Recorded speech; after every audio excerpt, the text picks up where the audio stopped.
Hey. Hey guys, Rorius here. Welcome to PowerWash Simulator, the stream version. I haven't streamed this before. Uh, Partly because I forgot to change the sound channel, didn't I? I did. Okay. Partly because uh, I've always just done it in videos, but also uh, there's a strong possibility that I could fall asleep while playing this live on stream. I said it in the announcement. I'm risking it, risking the possibility that I fall asleep while playing this new SpongeBob friggin' washing thing. You have a face. You have face emoji now. Nice. I thought you would use that for your avatar, but your avatar still just shows up as the default picture. I am Rufus now, also.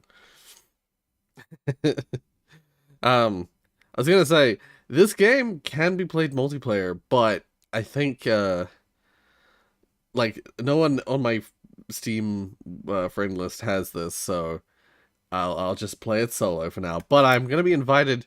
I'm gonna be joined by a a good friend of the channel. People should probably be able to guess who I'll be joined by shortly. So yeah, they'll be here to help me stay awake. But anyway, yeah, we got the SpongeBob SquarePants Conch Street Bikini Bottom. Is it? Is it? Is it? It is a power washer. I can't do a SpongeBob voice. Boy, are we glad you're here. We all woke up this morning to find our house is completely covered in dirt, and none of us can figure out how. This is another one of those.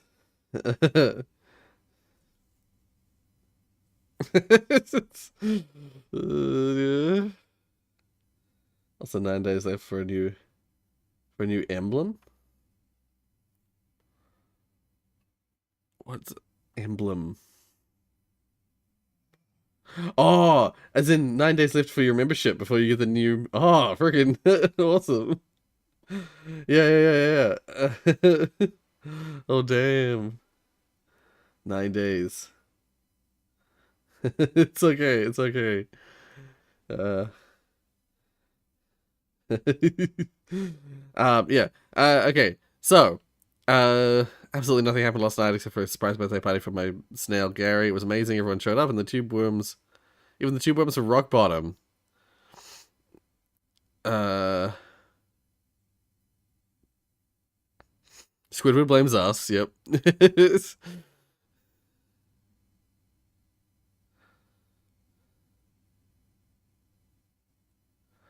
uh, he says that if his house isn't clean by the time he gets home from making comedy history at the gala, then he'll do something that we'll regret.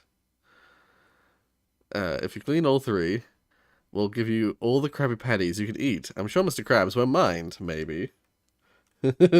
Just use SpongeBob to clean everything with his body. Just use the sponge. Yeah, yeah, yeah. Just soap him up a bit, and then just.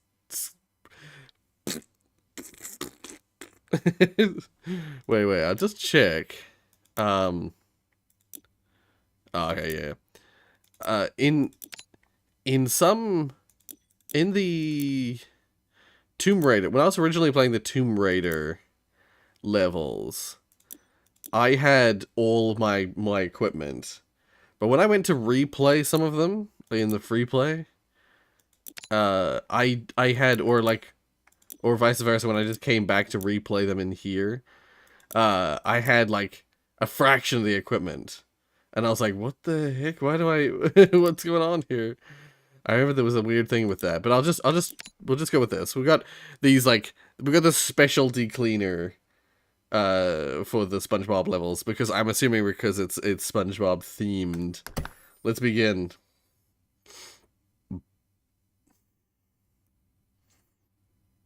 Oh, I'll just while I'm waiting for this, I'll jump into the private chat so Tiana can join whenever she's ready. Oh, spoiled it. But yeah, ooh. Oh, damn. Okay. Yeah, we've just got the Deep Cleaner 4000. And, okay, we have a bunch of extensions and stuff. We don't need to buy new ones. Okay, cool. Now I'll just... it's been a while since I played.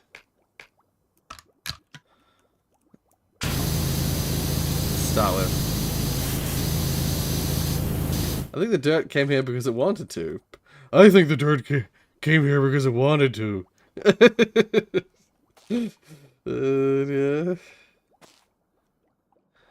If I was a dirt, I'd want to live here, and I want all my friends to live here with me. I'm much better at doing a pat trick than I am at doing SpongeBob. Also, it's very loud. 1 second. Actually, I'll leave it at 50, but I'll put the in-game volume down.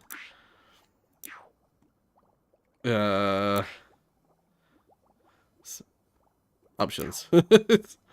Audio, mouse volume. Like down here. What the heck?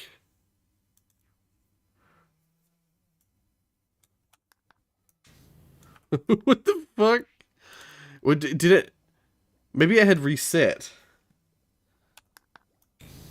Yeah, okay, I put it back up to like where it was, and it's actually higher than it was, and it's now quieter than it was. I think it reset to full volume. Yeah, that's better. Yeah, that's the one. The addition of adding the, like... Oh? Am I looking at something in the background? Is it this? Oh, I forget how you just... There we are. I forget how you just drop it. I thought I was, like, looking at something on here. It was telling me I could pick up.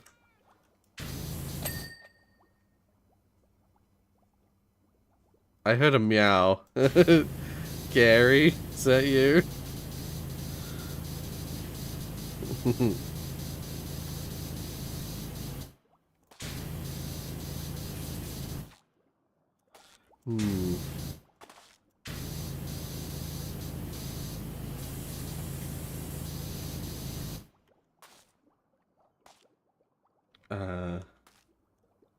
Have you played There Is No Game? Yes, I know. No, I played a similar game to There Is No Game. Well, at least or did I play There Is No Game? Can someone confirm whether I played that or not? I feel like I did, but then I'm not sure. I mean, Rorius, I did predict it to be Tiana Mark. Yes, that's true. If it doesn't reference Mr. Krabs, it overdose on ketamine. I'm out. That'd be funny.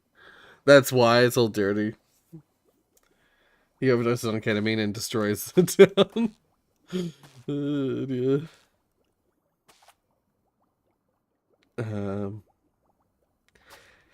Oh, it's not super new, but if you're talking about the little heart symbol, if you're talking about this thing, how long will it take for that to come through? It should come through immediately, but if you're talking about that thing, it's not super new, but it is new. To be fair. Oh.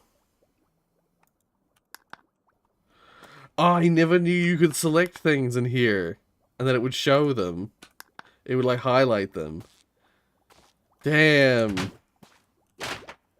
That could have been really useful. Let's do Patrick's house first. I think Patrick's house will be the easiest of all the houses.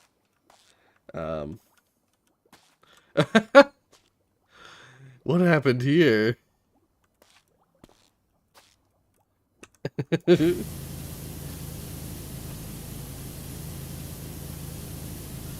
You, like, splatted. A muddy splat. Yeah, same. I hate that. I despise that the heart. Like, half the time I can't read what the final message is. what the most recent message is in chat, because the heart thing covers part of the message. I despise that. It's so frustrating.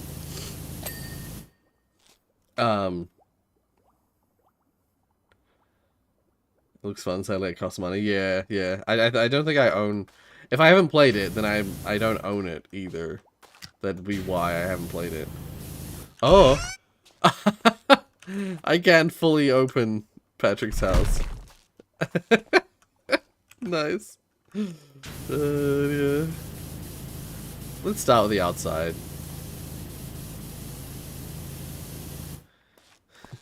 I do love that Patrick lives in a rock. Well, under a rock, sorry. I was really hoping there's no music in this game. I kept saying it in previous episodes, or previous episodes of this game. Like, I really wish that PowerWash Simulator would have music, have some music to accompany your washing.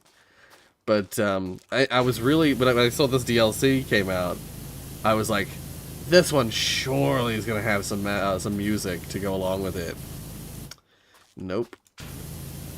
Because SpongeBob music's great. SpongeBob music's funny. It's sad times. Who you calling Pinhead?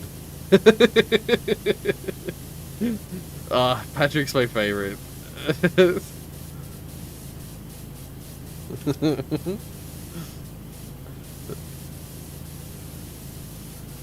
It's funny.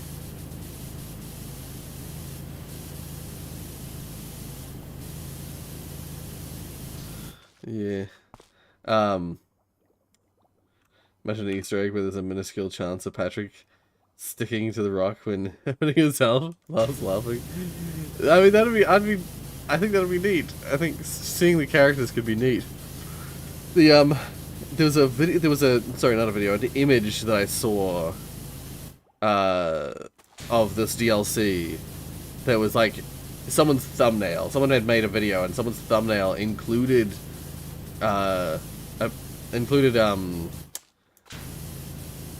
SpongeBob. So, they just in the flesh. And so I'm like, I wonder if we'll see him. Like, an actual... I wonder if we'll see the characters in any capacity. I still doubt it, even though I saw that image. Because it could have been from one of the many 3D games, and they just, like, took the character model and put the PowerWash Simulator logo over it. Yeah, actually, there's that new SpongeBob game I still haven't played. I still mean to play it. It's like Galaxy. No, what is it called? It came out like it was not that long between Battle for Bikini Bottom and they released this new SpongeBob game that's basically like a sequel of sorts to it.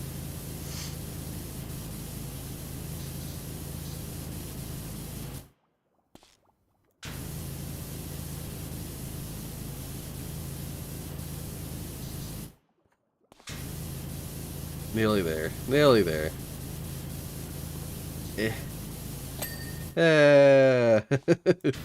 Now his antenna. Oh, his weather vane, sorry. Looked like a TV antenna to me.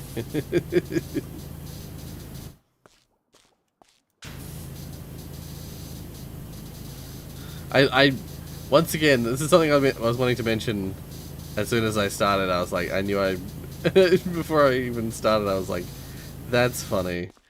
This is another one of those moments where it's like, we're in Bikini Bottom, we're underwater, and we're using water to clean these houses. Like, excuse me? You actually enjoy games not having any music? Ah. Just sounds from the game. It often well accompanies games such as this one. Right. Ooh, if we're underwater, how does the fire... Yeah, it's like, it's one of those moments. It's like, we're underwater, how does the fire work? Are we like you see characters with glasses of water or buckets of water all the time in SpongeBob, and it's like, how do they have that? They're underwater. Once again, just Cosmic Shake. That's the one. Thanks, Pascal. Oh, and thank you for all the games that you sent me. I saw them just last night. Steam has changed the way that it shows games now, where it shows them in like the alerts section. It doesn't pop up with a page anymore, so I didn't see them until just yesterday. Oh, hello, Dr. Dog. How are you on this fine evening? I say evening. It's 8:15 a.m. for me. Wait, actually, I'll just I'll stick to that. Stick to that. Let's go to this.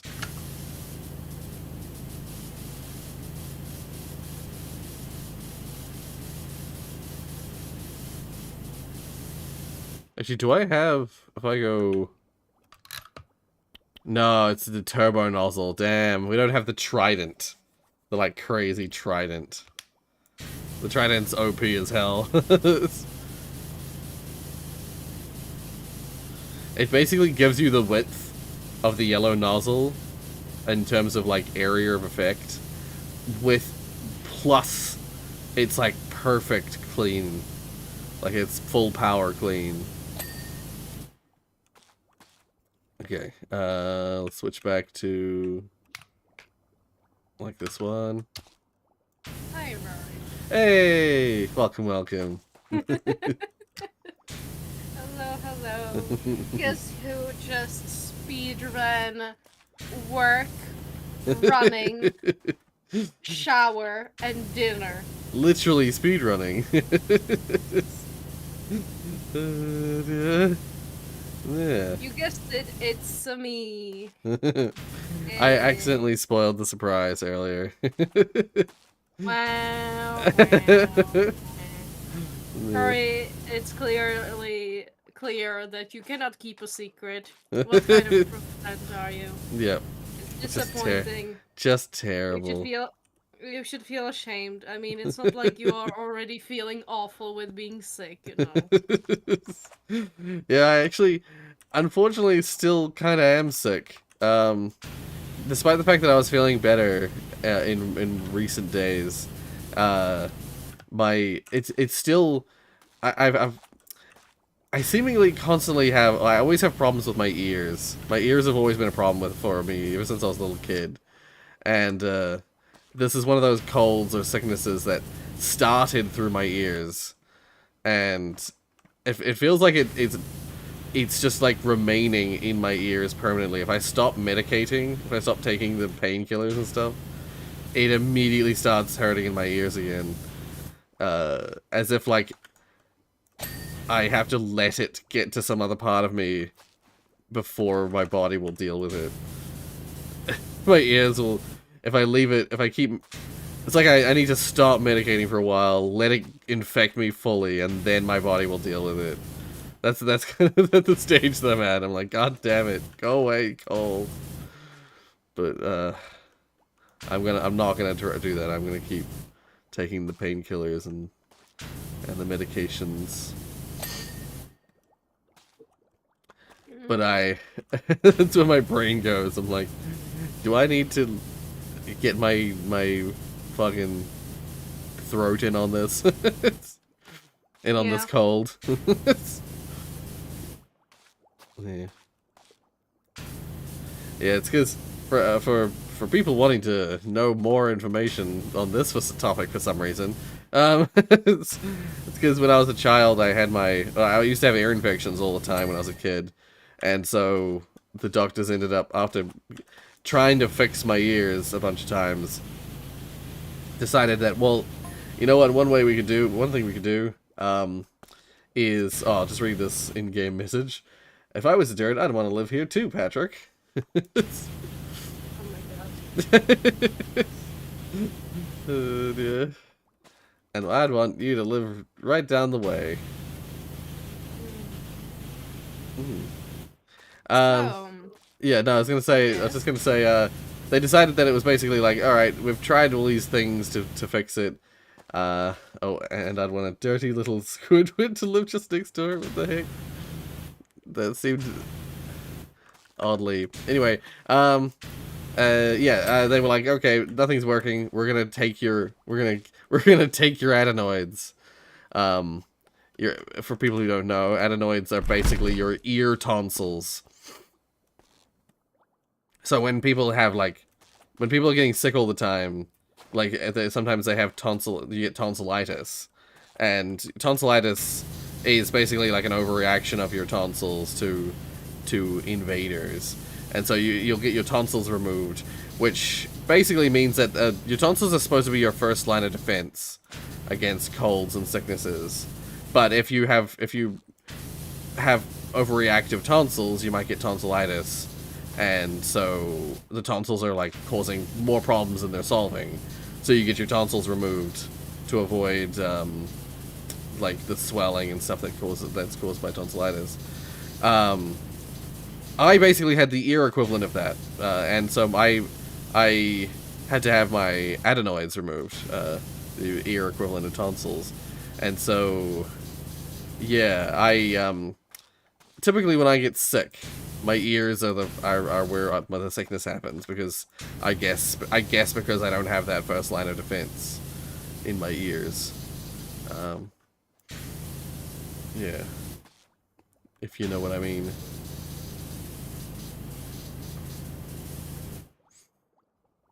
So, Oh, I was just gonna now say, that we got that out of the way. Yeah, yes. sorry. I was just gonna say quickly, can you change the rotation angle of the nozzle? Yeah, yeah. You can do like horizontal or vertical, and you can change the degrees, the 0°, 15°, 25°, and 40° nozzle, depending on how hard or soft you want to spray. Yeah, but go on. Now that we've I got was that out gonna. of the way. Hold on, I'm choking on my risotto. Oh no. I was gonna ask how has the stream been going? This one, this particular one. Yeah, yeah, Has not bad, anything not bad. special happened? Not really. Just uh, been cleaning things from SpongeBob's SquarePants. Yeah, I was gonna say, did you invite me on purpose? I did not. Because you're. Well, I did, but I it wasn't because No. it wasn't because I know you don't like SpongeBob. It was because you're the person I want to invite to join me on these kind of streams. It's, it is funny. Like, I mean, I like SpongeBob. I like SpongeBob.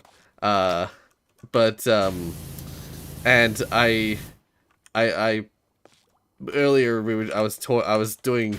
Patrick contacted us for some reason, and I can kind of do Patrick's voice, so I enjoy that too.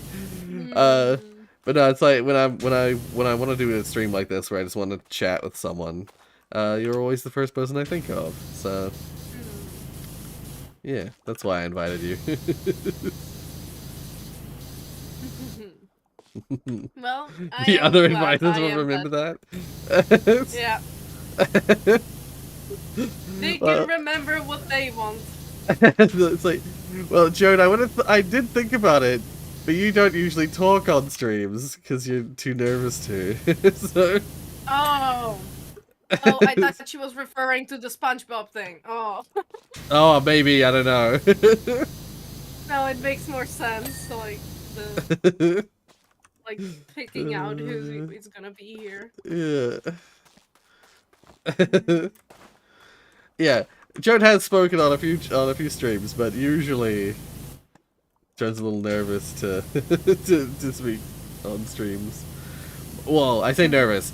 More like Joan has gone on record as saying that they hate their own voice, so I get that.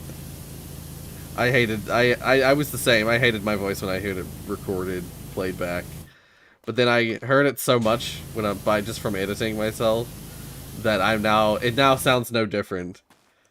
To me, my voice sounds no different, like recorded or in person.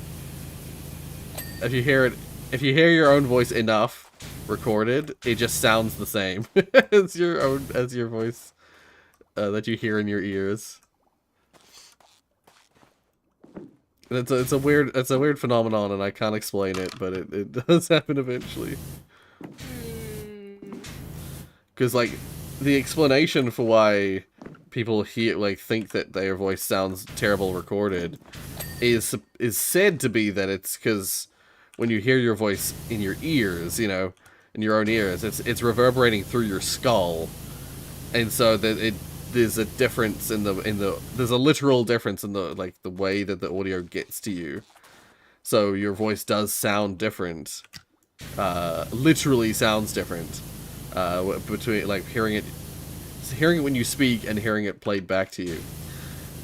But then yeah, that for some reason, for me at least, editing myself, hearing my own voice all the time, it just sounds the same to me now. It sounds the same.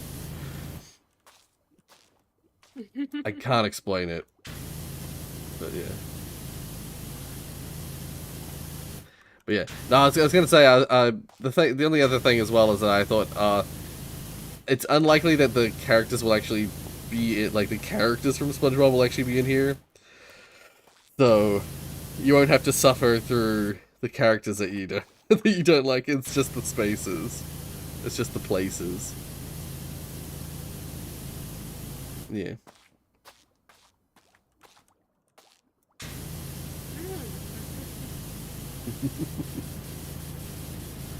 Do you think I'm watching on laptop or a phone? Most people watch on phone, I think. So I'm gonna say phone. Ooh. Right. Oh?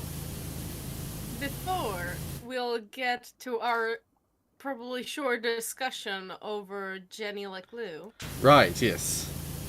I would like to bring out another topic that's about a different game. Oh? Have you ever heard of Hidden Agenda? That sounds familiar. I may have seen it on Steam.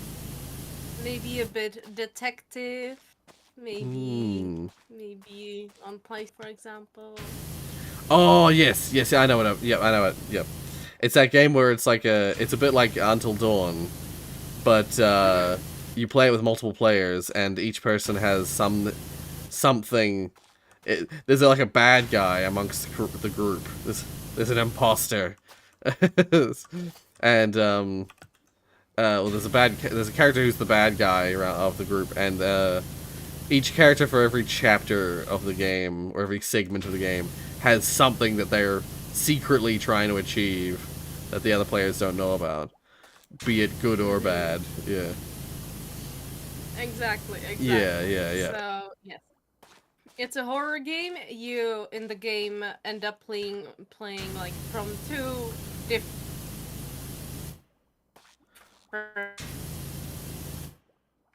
Oh, your voice is. We're losing you, Tiana. Your voice went all robot.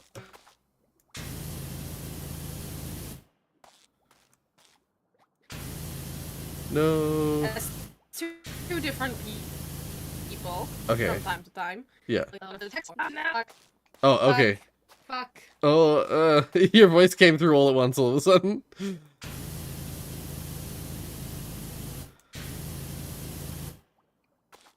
Try speaking. See if it's okay. I think it's where. Fuck. Yeah. It's back to normal. It's back to normal. Okay. Fuck. No, shh. You'll get us demonetized. It's already past the first minute. No, but it's fine. Repeated and continuous swearing has gotten people demonetized in the past.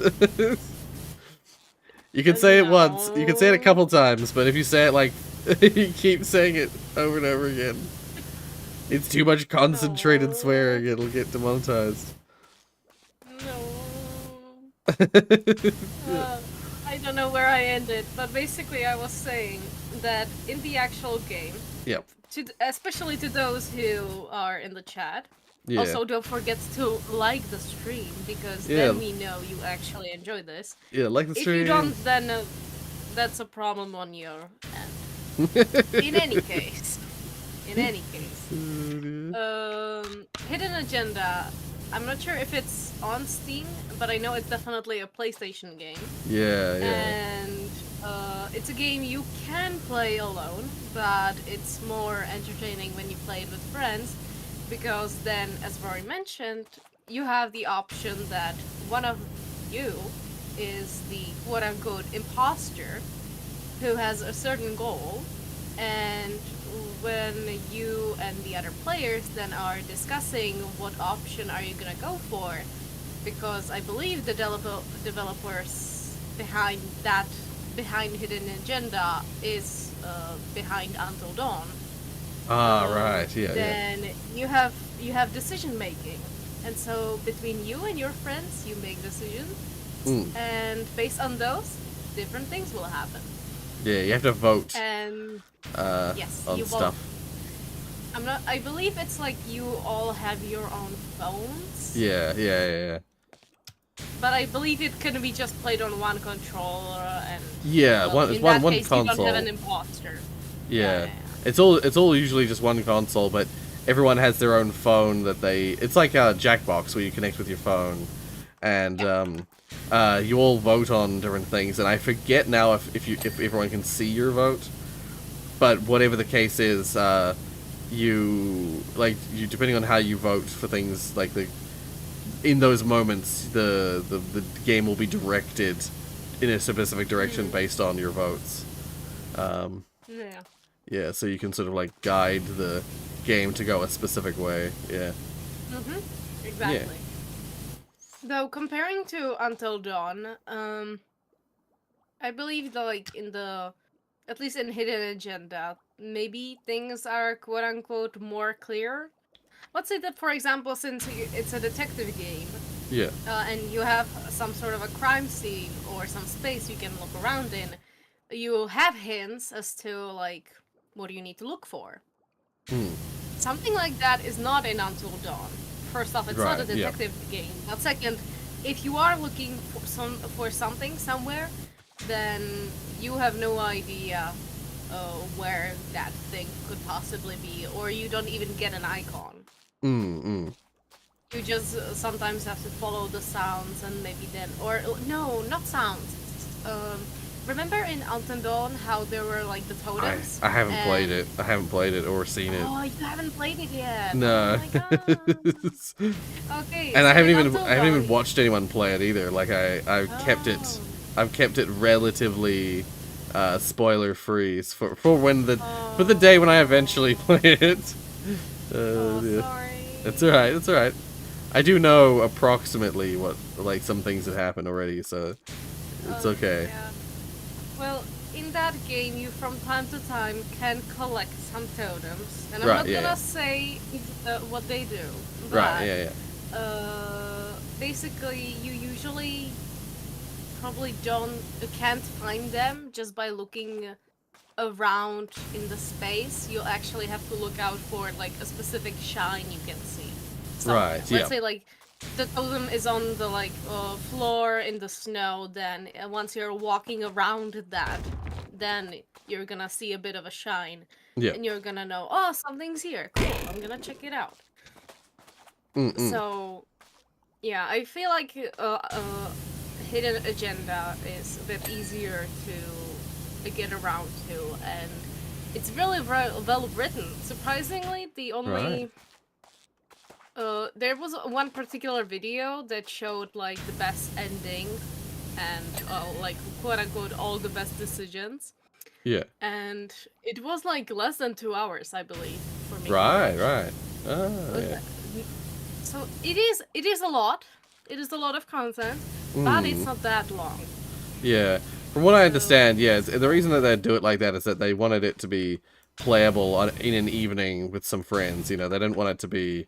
You don't want it to be an 8-hour game that has multiple endings and You know, because of the nature of the game, it being, you know, like player driven, you know, affected by player decisions and things like that. All those sort Yeah, of yeah. decision based games can't be too long, or else they'll it's just too hard to make all the decisions actually matter, or you know, actually have an effect on the outcome. Because yeah, like Mm-hmm. it's you see it all the time with a lot of decision based games. Uh, Usually the final outcome of all the decisions are pretty linear. Like it's your decisions will have simple effects, but there'll be still just a broad narrative that you can't really affect, because if you make it too malleable, then there's just too much to accommodate for if it's a really long game, you know. Yeah, yeah. Also, I should quickly return to the chat because I haven't Yeah, read the of chat in a bit. course, of Um, course. uh, David, you gotta talk to people directly if you want them to return your words.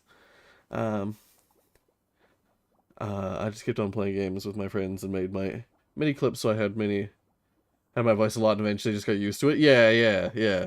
You just somehow your brain gets like figures out that, oh, this voice I'm hearing recorded, this is my voice, and you cease to care or cease to notice really any difference between your recorded and real voice. Yeah.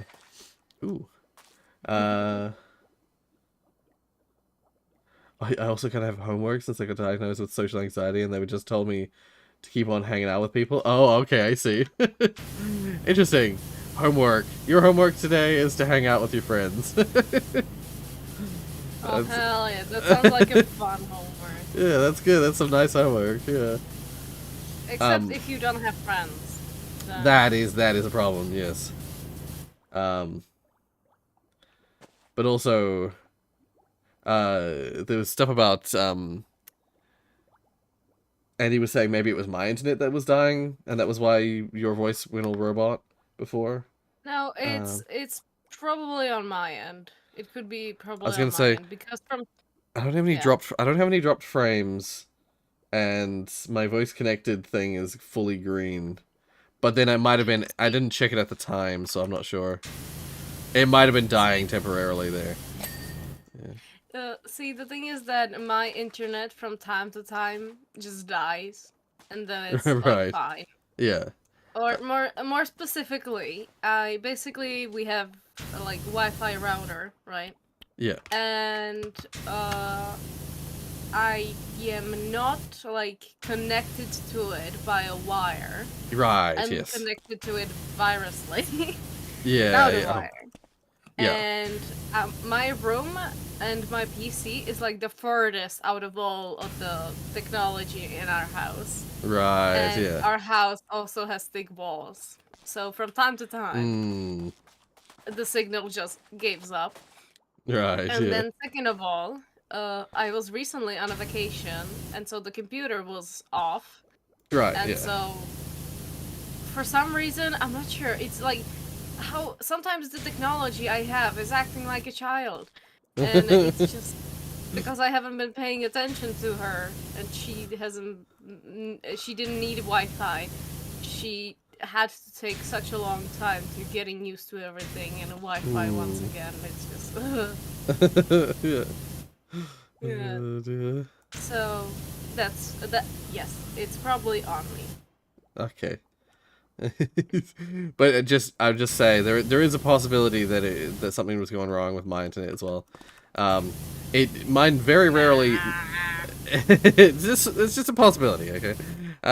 It's, it's okay. Uh, I will just say there are times, although I didn't drop any frames, which suggests to me that my internet was fine. Um, but like I do know that there are times where, for seemingly no reason, I'll be doing something and then the internet will just die, and I can't get it to. I can't. There's nothing I can do to fix it. because by the time I would do anything to fix it, it will return to being normal function again. There'll be like a 5 minutes or less time period in the middle of at midnight or something that my internet will just like die, or like 2 in the morning or something like that. My internet will just die for like 5 minutes or less, and then be back on again. And it's very minor temporary nuisance, but it's like doesn't seem to be any rhyme or reason to it. It happens randomly, and yeah, by the time that I would do anything to fix it, it's back up again. So there's really no point in me trying to fix it, because it would just return in like a short moment. Yeah, and so sometimes that kind of thing. I mean, it used to be really common back in the day, when I was trying to stream, where the internet would just die for like a few minutes, or die for like 30 seconds, and so I'd lose the stream and have to like reconnect. I don't know if people remember, but like before I moved into this apartment, when I was still living in my parents' house, the internet was so temperamental. The internet, like, the streams would die all the time. I'd constantly be dealing with streams like dipping, the bit rate dipping. Almost every stream, at some point, the internet would dip, and I'd end up with like crappy connection for a little while. But since moving into the flat, that's basically ceased to happen. Something was fundamentally wrong with the house's internet, and this flat seems to have much better connection. It very rarely ever has problems like that, which is nice. It's nice not to have to worry about you, broadly speaking. Yeah.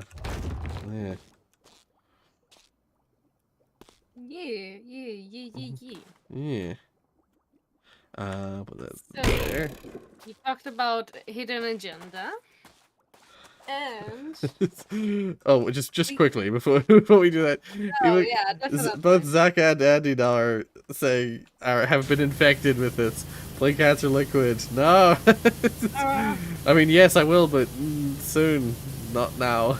You must know. Don't let them infect. Don't let the disease spread. Don't worry, I'm gonna be the last one to do that. Okay, good.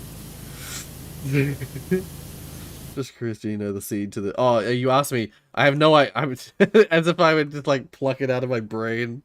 The seed midstream. No, I don't know it. I don't know it off the top of my head. I can find out. But I did see your message on Discord about the seed, so I shall acquire that at some point and pass it over. You've never played Cats of Liquid, but you should indeed play it. I have played both games. I played both Cats of Liquid's games. For those who don't know, like half the reason I have, well, it's okay. Yeah, for those who don't know, probably my most well-watched series, other than that one video I did on Lixian's games, my most viewed games that I've played on the channel is Cats of Liquid. Oh, I haven't finished the door. Yeah, like basically the series that has the most, oopsies. The series on my channel that has the most views is Cats of Liquid. For some reason. I still don't fully understand why, but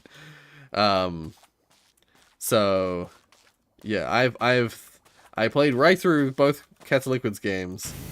But people want more. Well, some people want me to play more, and I fully intend to play at least one episode or one stream of me mucking around with the level editor. I meant again.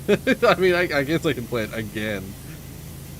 Just play through the game again. I mean, it has been some time. I guess I could do that. And if the second playthrough is just as popular as the first, that would be quite the boon on the channel. It would. Yeah. The question then though is, do I stream myself playing it, or do I just play through the whole game on episodes again and edit them? Because like sometimes things that I played in episodes, you should record it. yeah, sometimes things that I played in episodes don't always translate the same when I stream them. But then, and vice versa, sometimes stuff that does well streaming doesn't do nearly as well edited or video wise. I say that because that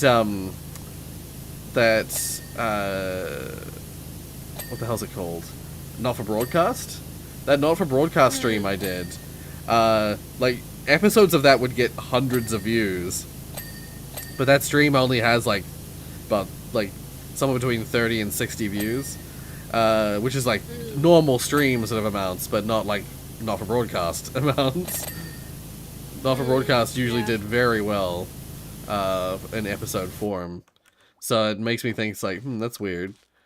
I do still plan to record myself getting the good ending of that, and so hopefully that episode will do well.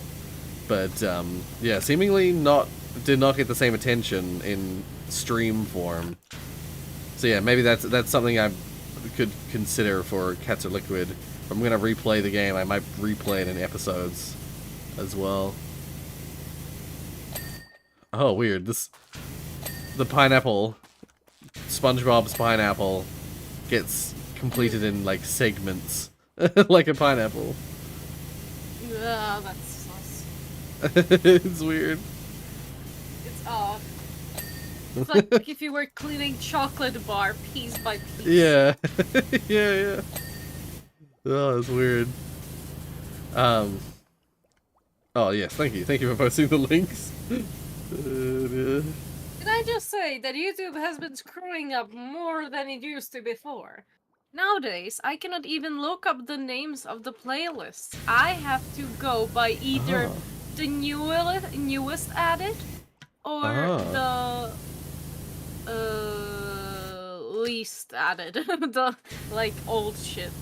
Oh, There's can you no still look in between for playlists? Can you still look at old ones? I thought they removed that. I thought it was only latest added and latest created. Were the two that I'm aware of.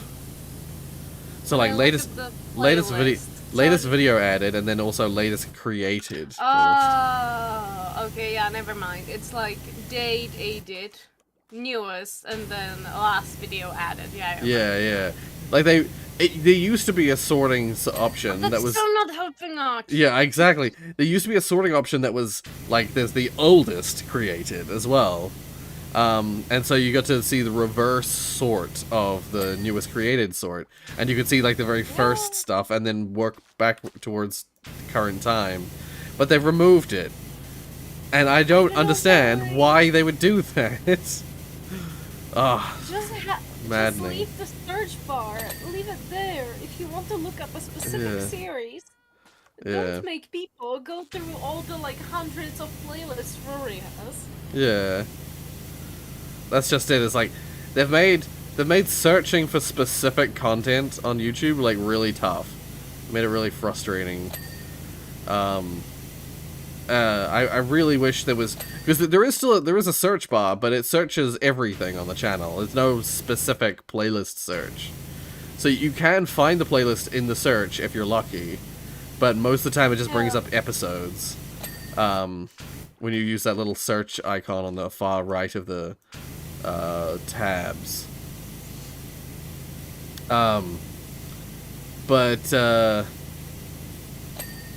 They used to be, I believe there used to be a specific playlist search, which doesn't, I don't know when that disappeared, but it doesn't exist anymore. And so yeah, to find stuff on playlists is really frustrating. That is partly why, that's part of the reason why on, when I was still doing episodes, at the end of every episode of a series, there'd be a button, there'd be an end card for the series that episode is in.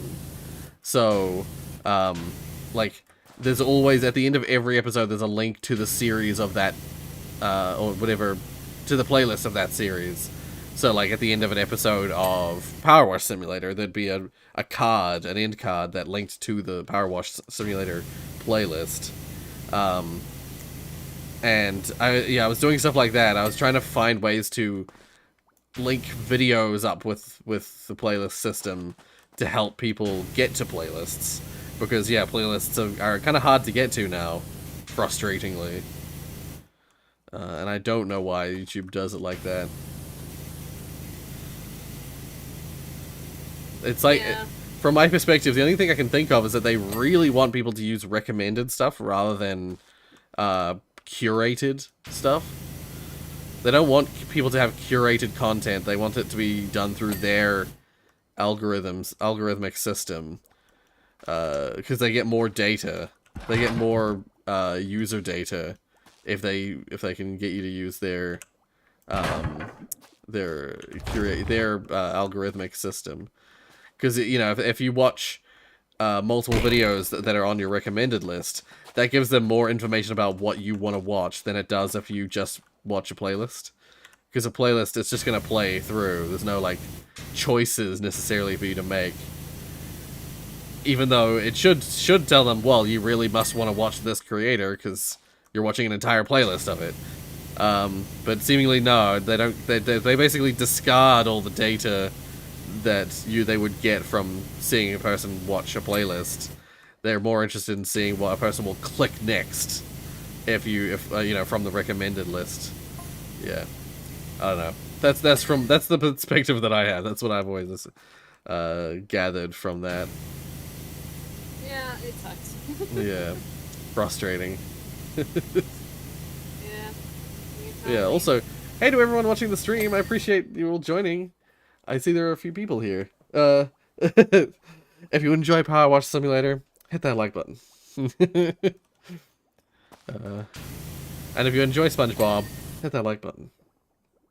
And if you hate SpongeBob, hit the like button.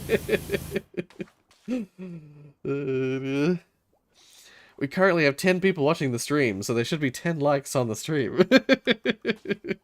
That's how it works, right? It couldn't be one of them you?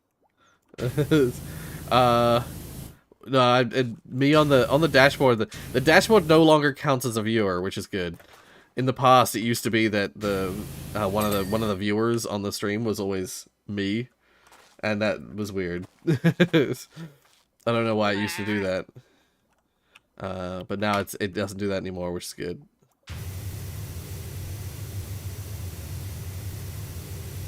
And yes, I do hate SpongeBob. It's just, I have my own reasons. We've talked about it before. Deanna doesn't need to go through it again. Unless you really want to go through it again. I mean, it's not like I have too much of a big problem. Like, if you guys enjoy it, then that's only good for you.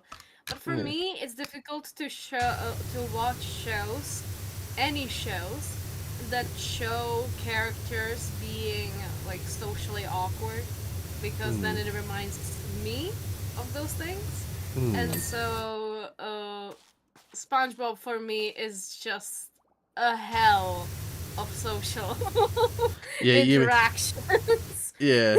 You mean like sort of acting like in a sort of cringe or just like a.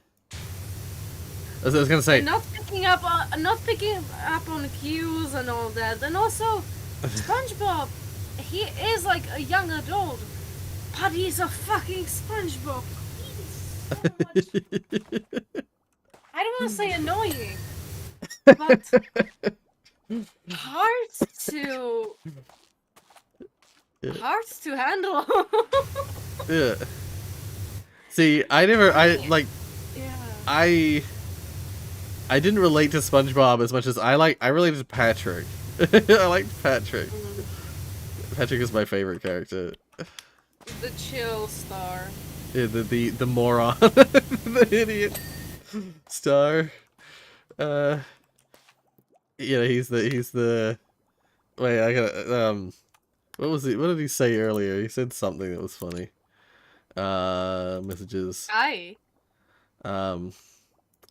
Oh no, Patrick. What did he say?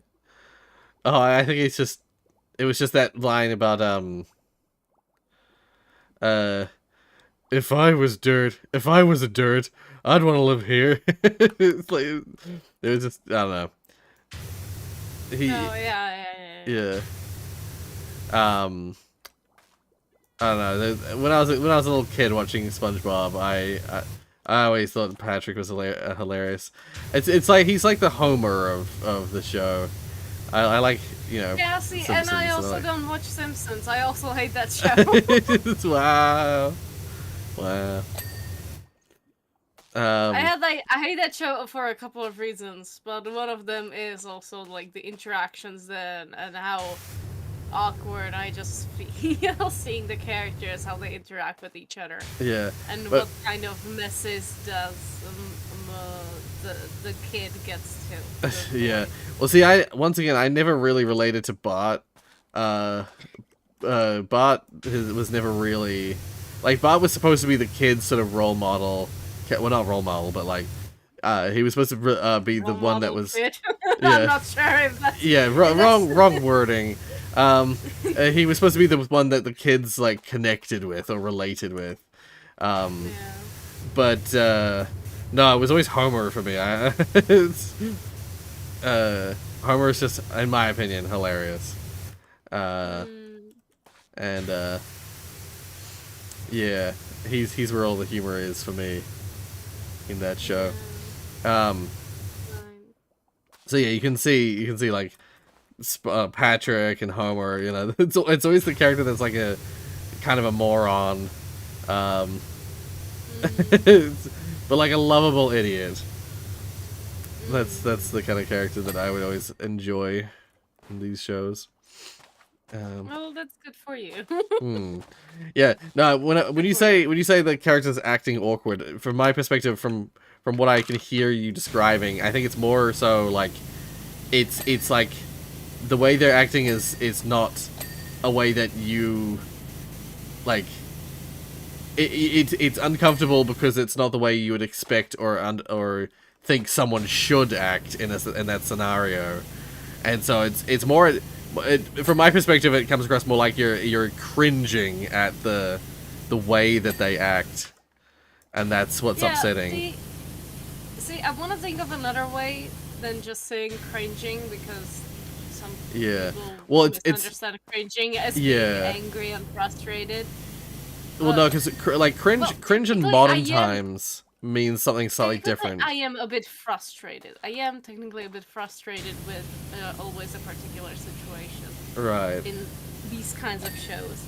But yeah, it's like Well, I was gonna I say, feel bad for them being in a specific situation and then they maybe do something bad that I can just like, oh no, why the heck did yeah. you do that? Yeah. It's like from that's what I was saying. I think it comes across to me more as like a cringe thing, not a cringy thing, but like you cringe at the fact that of the decisions and the behaviors and stuff like that. I was gonna say, have you ever watched Mr. Bean? No, I didn't, but That yeah. like that character. I was gonna use Mr. Bean as an example of that No, but from because the clip, I can tell you that as a kid, I would definitely not watch him. yeah. Like in his, I saw on YouTube some of his like performances on stage, like when he had to, let's say, play different characters. I like that, Right. but yeah, as the Mr. Bean as the show itself, no, not for me, Yeah. no. I was gonna say because like that's like your classic like Yeah, Mr. Bean gets himself stuck in awkward situations by the way he all the time. yeah well that's his whole character. That's like his whole thing. Yes, Um yes. and so yeah I was gonna say that is an example of like that is an example of cringe of something that makes you cringe, not that it itself necessarily is cringe. It's just that you cringe at the fact that he's so inept that he gets himself stuck in these like situations that no one should ever get themselves stuck in, because he's just so either so awkward or so Lucky. yeah. And so like he finds himself in these like strange scenarios because he's so he just never talks, never communicates properly. And so he finds himself like in these awkward situations and he handles them the worst possible way you could handle them. Yeah. So it's more like it's not cringe in the modern sense of like, oh, that thing's so cringy. It's awkward and makes you cringe. It's the same reason why I can't watch prank shows. I can't watch people pranking people because it makes me cringe. It makes me cringe so hard that it's like emotionally uncomfortable. It manifests like physically. Like I physically I'm like I can't watch this. I have to stop. Because it's something to do with the interaction of the people, the fact that the people aren't in on it. I can't handle watching prank stuff. It makes me cringe. It itself doesn't necessarily cringe, but it like I don't really like prank stuff in general, but it itself isn't necessarily cringy or cringe worthy, but it makes me cringe. Yeah. I feel like the word cringe got redefined in modern times, and it makes it hard to describe what this feeling is, but yeah. Zach, I also agree. I love Mr. Bean. I used to watch Mr. Bean all the time as a kid. And we had it on VHS. But yeah, I unlike Tiana, I don't find that Mr. Bean cringy. Yeah. And to be fair, I'm not sure even when I was younger. Yeah. For those who don't know, I live in the Czech Republic, or Czechia. Basically, middle in the Europe. Yeah. Basically. And so, Central Europe. And let's say the quote-unquote economy, culture, all that, way different comparing to America or any other place. So, and also in like a lot of ways, maybe when you would look at the content that is produced even now in the Czech Republic, you could say that if you're like, let's say comparing creators, let's say English speaking and Czech speaking, you would say that maybe you feel like you're 10 years in the past with the Czech creators. And so, basically, when I was young, there wasn't even a proper kids channel on TV. You would either have to watch the shows that were early in the morning, which then you would be sad that you couldn't finish because you had to go to school, or you had to watch them really late in the evening. Yeah, it's the same here in New Zealand. Yeah. And so later on, we did, like, when I was about maybe like a teenager, let's say like 12 years old or something, there then was the kids channel, but it took some time. And so the shows like Mr. Bean, it was probably on, and my dad probably did watch it, but it's not something I watched. Yeah, see, with Also, things like Mr. Bean, the only reason I was able to watch it and watch it frequently is because we had it on VHS. And when I say we had it on VHS, I don't mean we bought it. I mean we taped an episode that was on TV at some point, and had a recording of it that I then replayed and watched over and over again. And we had a bunch of stuff like that where we had like movies and TV shows that we had just taped.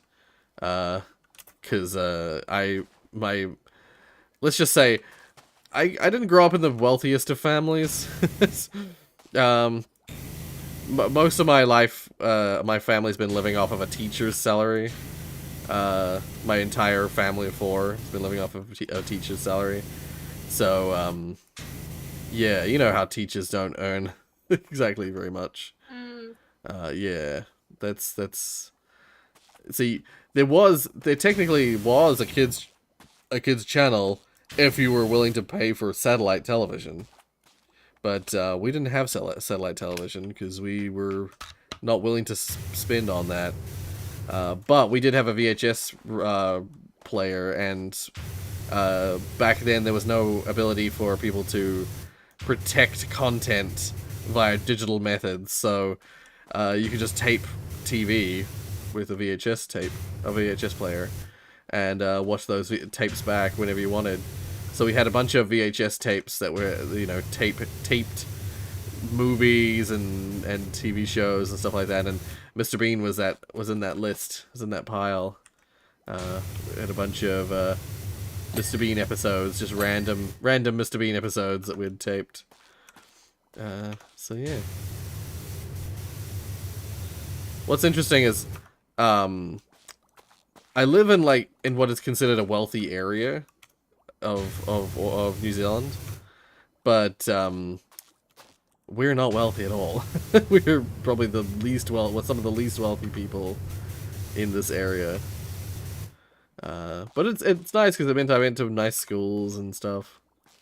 Yeah, I had a good upbringing, even so. Good childhood. Yeah. Okay, now, what have I not finished? What have I not cleaned? Everything looks very clean. Have you cleaned yourself? No. Honestly, no. I should have. Wow. If I had time before the stream, I would have showered, but I did not. Rory, I took a shower. I think you should go and take a shower right now. I woke up.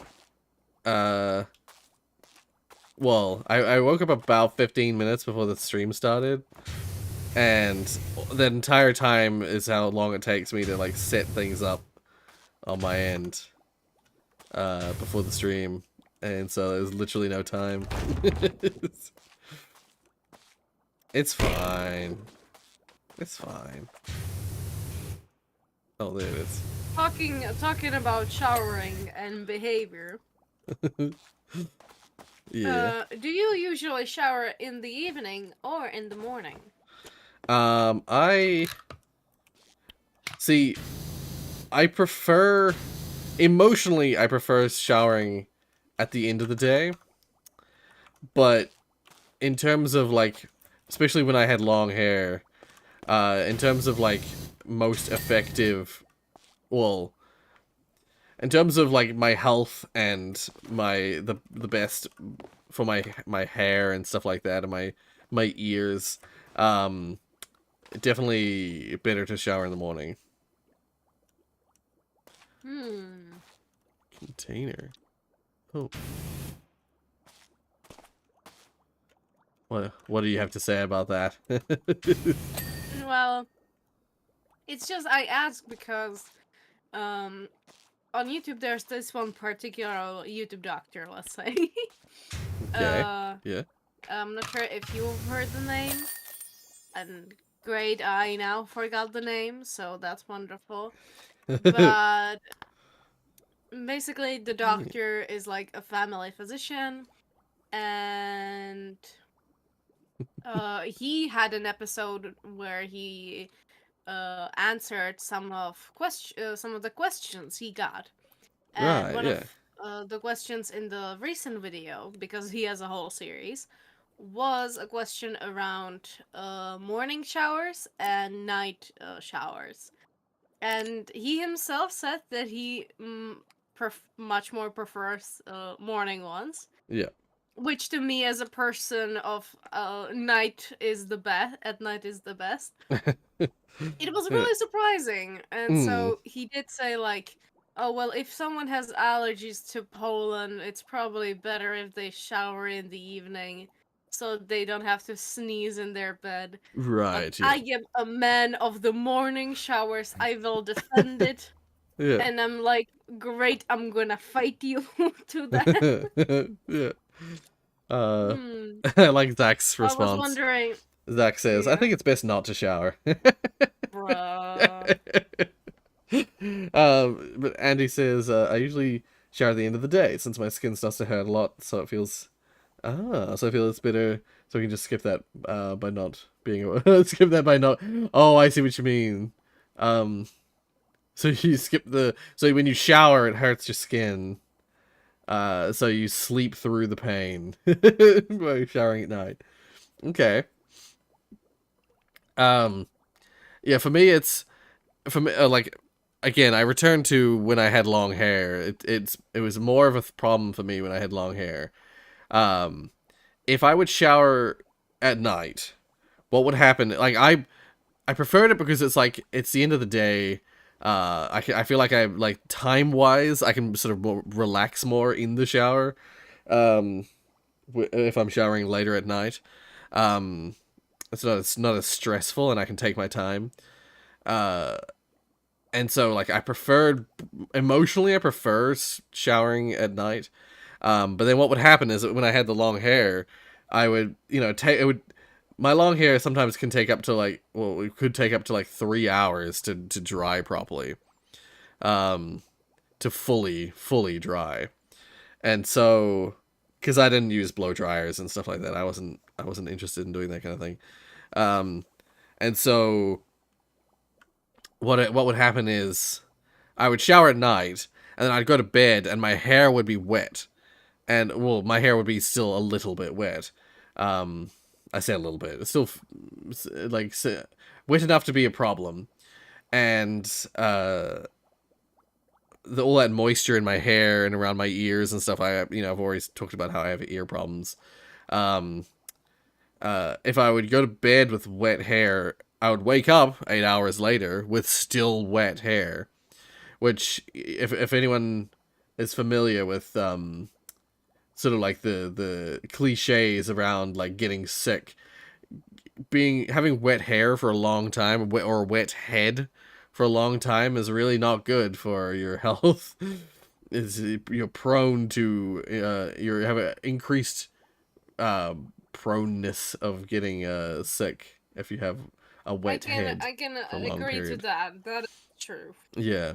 So I would wake up and my hair would still be wet usually, and then sometimes it would also affect my ears, just having sort of moistness around my ears all night.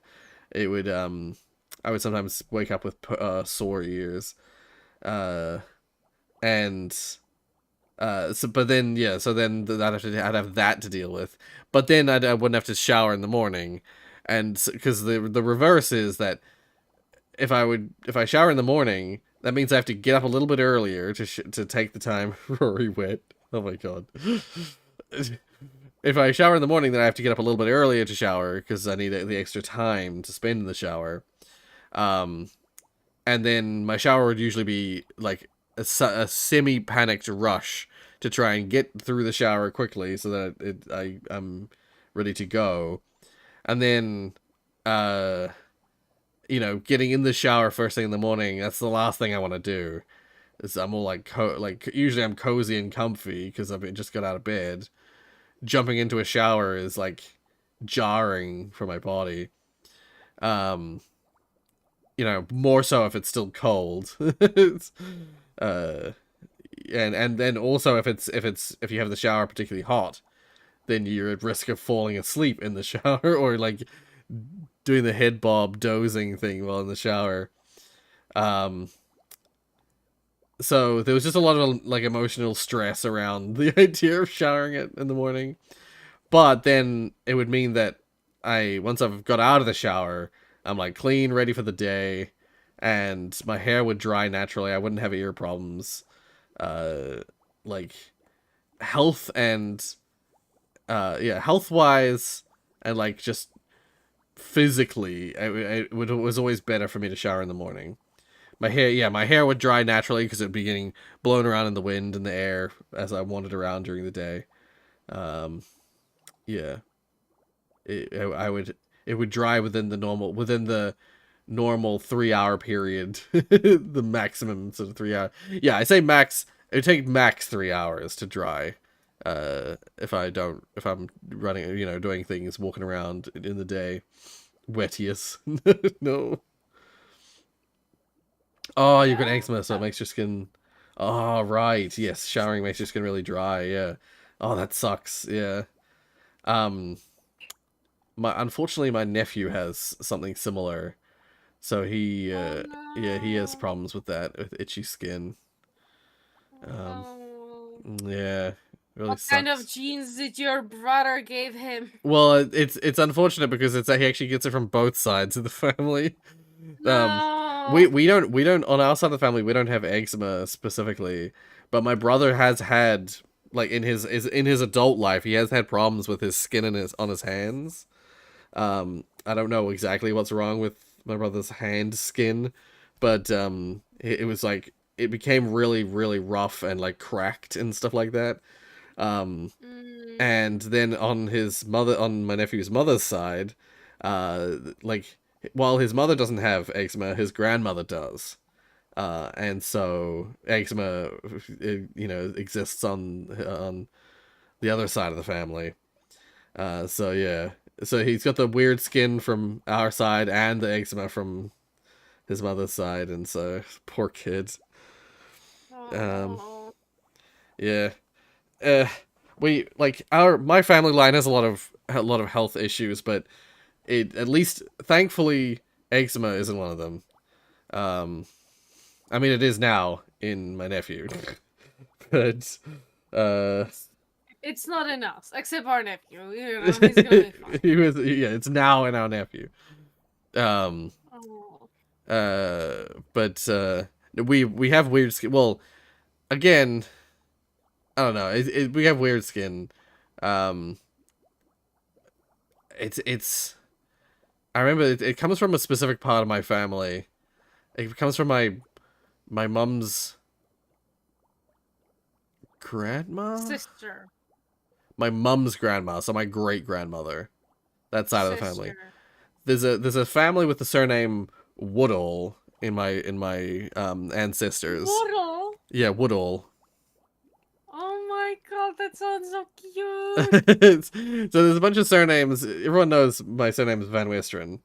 That's from the Dutch side of my family.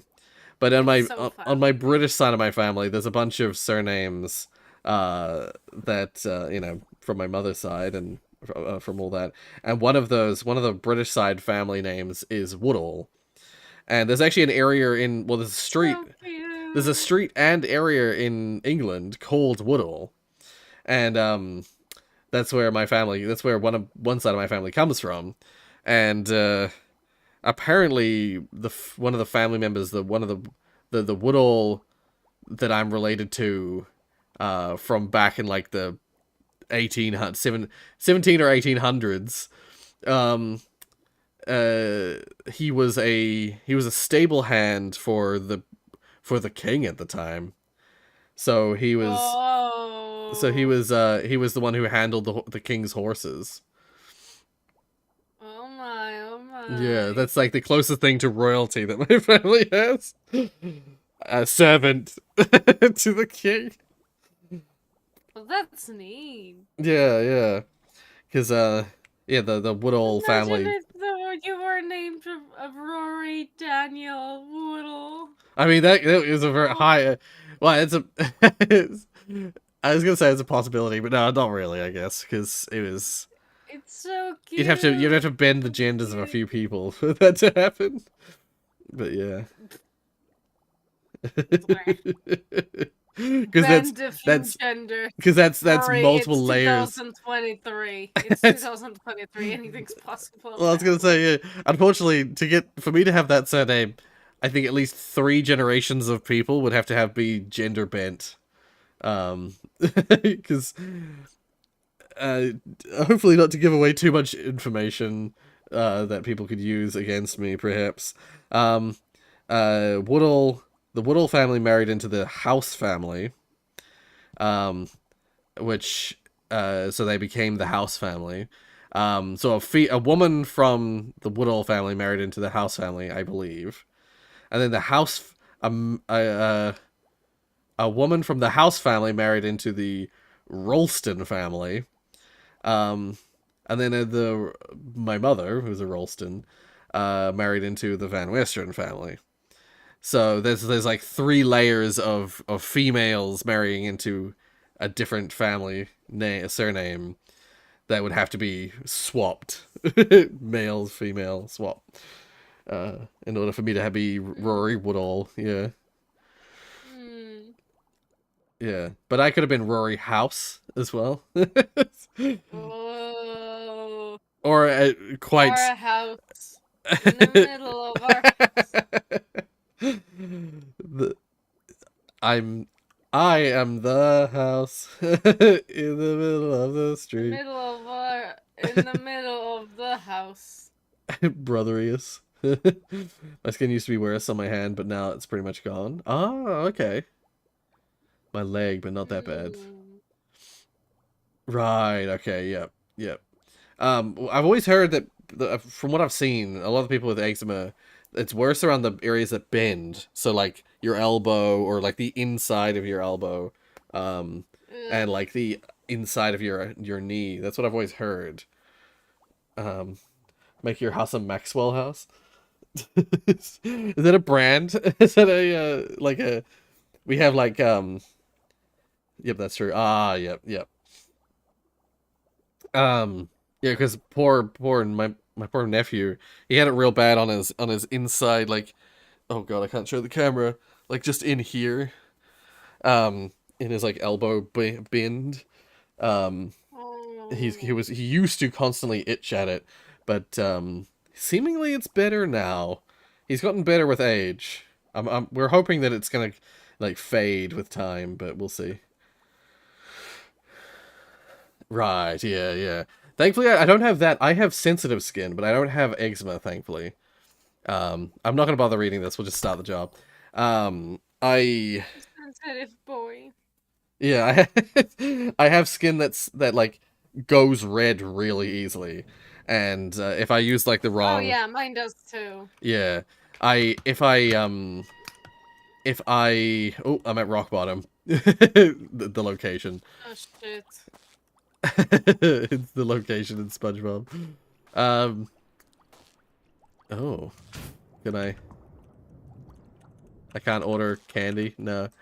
Yeah. Not for you. If I use like the wrong detergent when washing my clothes, for instance, I can my skin will get itchy and red. I Mm. had this pair of pants. I had these jeans that I wore a while back. That were like black jeans. I don't know if anyone's Mm. familiar with when it comes to black Okay. jeans, or when it comes to black clothing, but especially jeans, the stuff they use to dye to dye denim, black. It the ink that they use is kind of like toxic. It's not good. It can cause reactions in people with sensitive skin. And but if it's washed properly, if the dye is washed, if the pants with the dye is washed properly, then you shouldn't have any negative effect when you wear it. Once it reaches the consumer, it should have been processed enough to not be a problem. But this pair of jeans I got, like I could immediately, as when I bought them, I immediately could smell. Like I could, if I smelt the jeans, they had this like strong like sour, like acidy kind of smell. And if I would wear them, did you miss anything? No, no, you're good. Um, Nah. uh, if I would wear them, it would make my legs go red, like red all over. Uh, and I let's just say I had to stop wearing them for a long time. I tried washing them, like whatever kind of wash that they put them through normally. I don't know what they add to the wash, so I couldn't get. I washed them about 3 times in a row, and it still had a smell to it. So I ended up just like leaving them out somewhere for what was supposed to be just like a few weeks or something, but I feel like it ended up turning into months. Like I didn't wear those pants for a long time after I bought them. And then one day I just like picked them up and put them back through the wash again and tried them out, and the smell had gone. Like it had faded over time. And finally, after months of them just sitting around, I could actually wear them. Of power washing. Basically, yeah. I had to put them through a real process to get them to be wearable for me. Otherwise, if I would wear them, my skin would go like borderline like hives, rashy, and sore. Cause yeah, sensitive skin. So yeah, that's and yeah, if I wear something like, so yeah, so if I wear something like woolly, like wool is a tough one for me because if the wool's like highly processed and really fine, wool can be totally fine for me. I can wear it without any issues, but most of the time, the stuff that my mom's all about, like the natural fibers, natural clothing fibers, so she loves her wool. But I can't wear it half the time because it's just way too itchy for my skin. There's wool and there's one other fiber type that like I can basically never wear them because they're just too rough on my skin. Anything that's too starchy or too firm, I just basically can't wear it. And I think my brother's the same. We basically just can't wear that kind of stuff because it's just too itchy.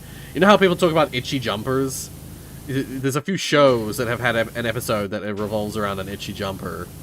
Like, have you seen it? Have you watched Big Bang Theory, Tiana? No. Oh, okay. Is there any other shows I can think of? I was gonna say there's an episode of Big Bang Theory that revolves around one of the characters wearing an itchy jumper for like a week straight without any clothes underneath it to protect his skin, and he's itching constantly. And like at the end when he's allowed to take it off, his skin, like it looks like the actor actually went through some kind of torment because his skin when he takes off the jumper is like red and awful. Like it looks like he's like rubbed the skin raw. It's really nasty. It's, but yeah, that kind of stuff. Any kind of like itchy jumper, forget it. Like I can't wear it for more than like a minute before like losing my mind of how itchy it is. How much it affects my skin. Yeah. Yeah, I thought so. The Maxwell house is a brand of house. Yeah.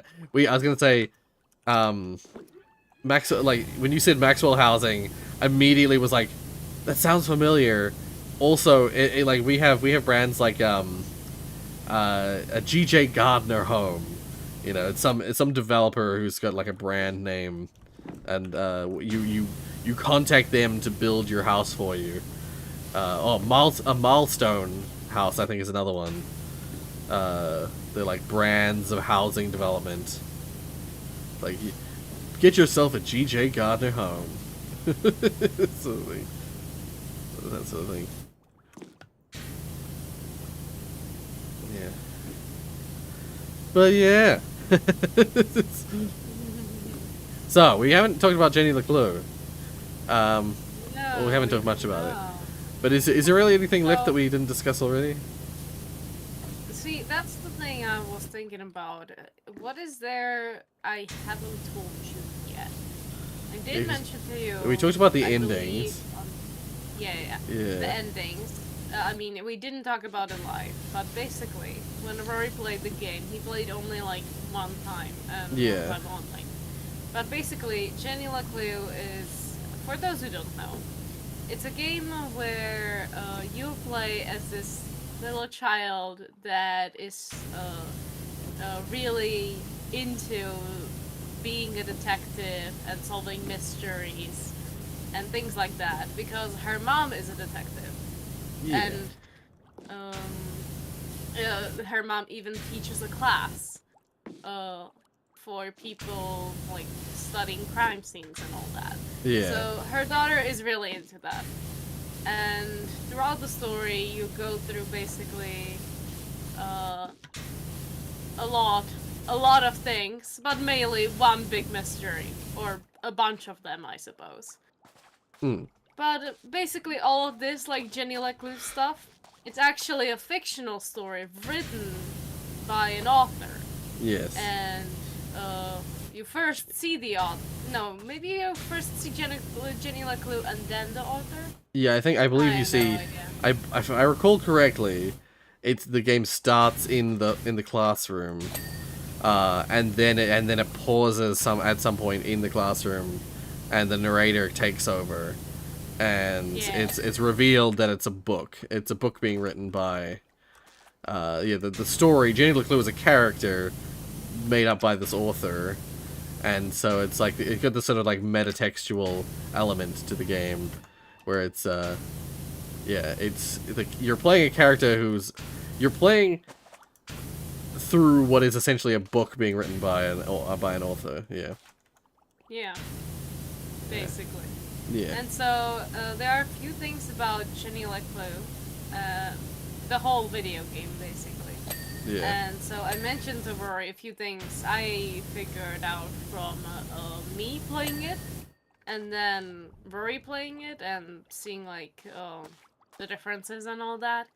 So I can say that basically the game in the end does offer you a bunch of endings, Yeah. but they all basically don't matter. They all end up with the same or similar conclusion. Yeah. So the fact you're making choices is just basically for you to see what kind of what things will the narrator or the writer say. Yeah. Yeah. So There are choices, and the choices. The ending does like depending on how I guess whether or not the ending matters, or whether the ending choices matter, or what you've done through the game affecting the ending matters. What that seems to matter is currently it doesn't mean much because there isn't a sequel. Once the sequel comes out, it might become more important. But at this stage, there isn't really any difference between the endings. Not a huge deal yet. Yeah. That's for that. Yeah. Also, just real quick, Yeah. Mecha asks, sponsor, I've got emergency cookies if I feel the need to eat. And I have, as usual, my no sugar Coke. Hashtag not sponsored. How did I guess it was a no sugar Coke? I wonder. Yeah. Oh, I saw LaCroix again. You mentioned LaCroix the other day. Yeah. I saw it in the store and I thought about getting it, but the fact that we have the no sugar Coke, You didn't get it. No. Well, because the whole reason I got the LaCroix was because it was a sugar-free beverage that I could enjoy, sugar-free fizzy thing. But I have a sugar-free fizzy thing now. I have the no sugar Coke. And I will say, what was it? What were we calling it before? The LaCroix. What were we? It was it was referred to by many names, but one of them was what was it? Sad water? No, what was it called? I have no idea. The LaCroix was being referred to as like sad cola or sad soda or something like that, where it's just because it's just fizzy nothing.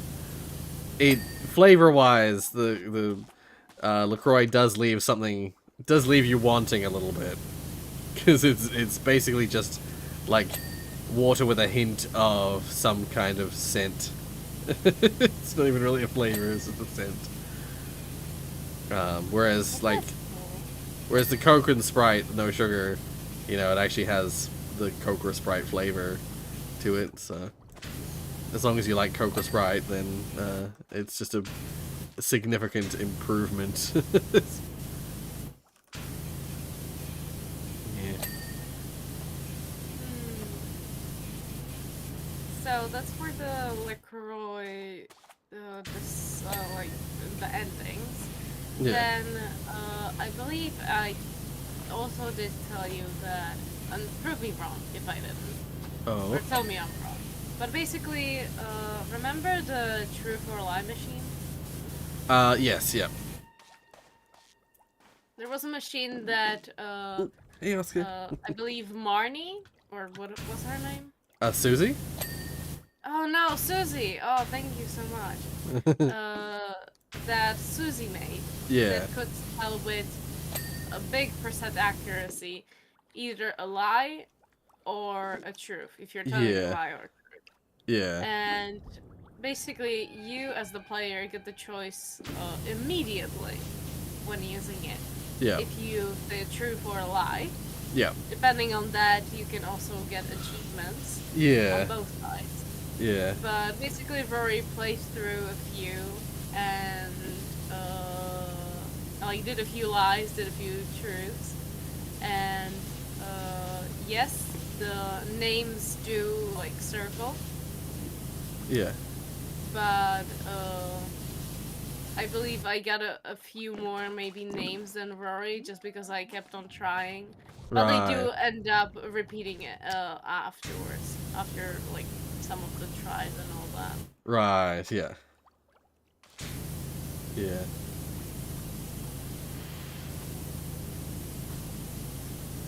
Yeah. Yeah, there's a few things here and there where it's like, depending on how you, depending on how you, like, approach the situation. Like, so, like, we talked about it already, but, like, there's that one where it's like, if you choose to end on a happy note, like, midway through the story, you get like a brief sequence where they have like a very fake happy ending, before quickly just returning back to the story. And like if you don't choose the happy ending, you just continue with the story, and so you just miss that sort of like interaction, that sequence. Again, doesn't affect the story in any way, but it just means you missed that interaction from that because of that decision. Yeah.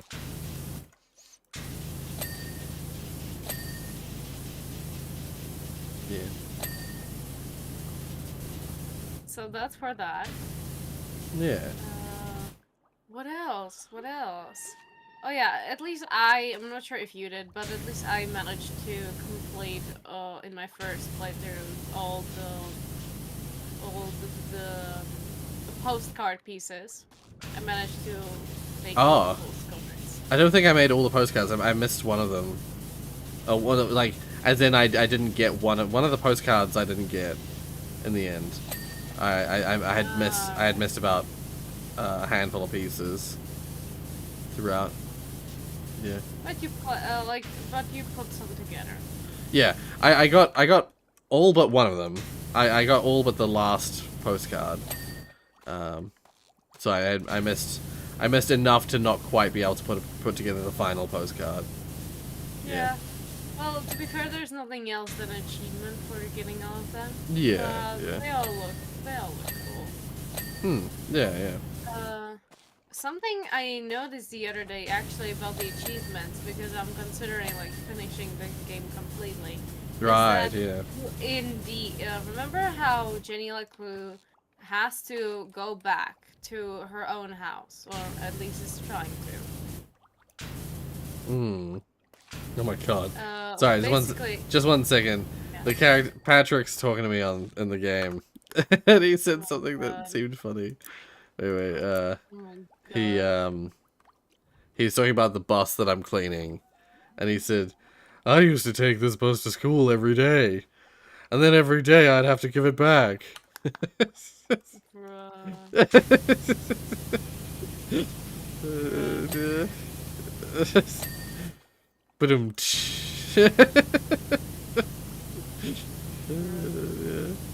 Anyway, continue.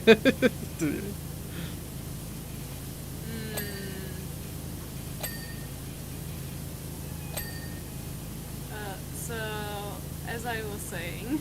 Yeah. And actually, where the heck even was I with my idea? Shit. What? I just say I can't think. I feel like we'd finished a thing and you were starting on a new thing, so I don't know where you were up to. We were doing the library machine. Yeah. So No. so But the names do you were talking about. I think the last thing I remember you talking about is that you were saying you were considering to go through and get all the achievements. And finishing it, yes. Yeah. Oh, and so with the house. Yeah. With the house, you can actually get caught by the Right. police. Oh yes, yep. Yeah, because there's that sequence. I got an achievement for not getting caught. So I knew that there was some way, there's some other alternate way through that sequence where you do get caught by the police. Yeah. So that's for that. Yeah, and with that, I remembered another thing. Remember when when out of nowhere, you, as Jenny LeClue, is walking near a phone booth. Right. And the phone booth starts ringing. Yes. Well, the phone inside starts ringing. Yeah. So you pick it up. Yeah. And you hear someone on the other side. Yeah. Right. So the sequence that of the codes. Yeah. That you end up saying. Yeah. In that first sequence. Yeah. We'll decide the secret code for the rest of the game. The entire. Yeah. I figured that. Yeah. So there's no correct or wrong version. Initially. Only after that point. Yeah. Yeah. After that point, there's the correct version out of all of those. Yeah.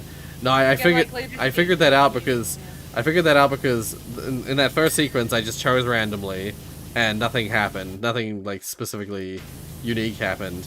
The second time I had to recite the code, I assumed it was the same, so I just chose randomly. But I also tried to choose ones I hadn't heard already, and I kept getting the response no, that's not right. And so I was like, oh, okay. And then I would always choose the reverse one, and it would be right. And that happened. That happened multiple times in that sequence. And then from that, I gather I was like, oh, of course, that first time, I figured that I was like, oh, the code the first time must be the correct code.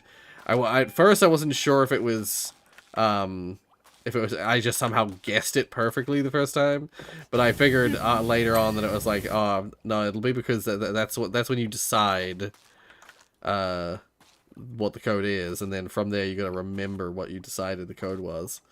Just oh, I'm actually not that smart as I thought. yeah. I didn't somehow fluke the first time. Yeah. Yeah. So yeah, so yeah, so yeah, on the third time I was like, oh, I'll get it right this time, and I got it fully right on the third time, figuring that out. What are the inner wheels?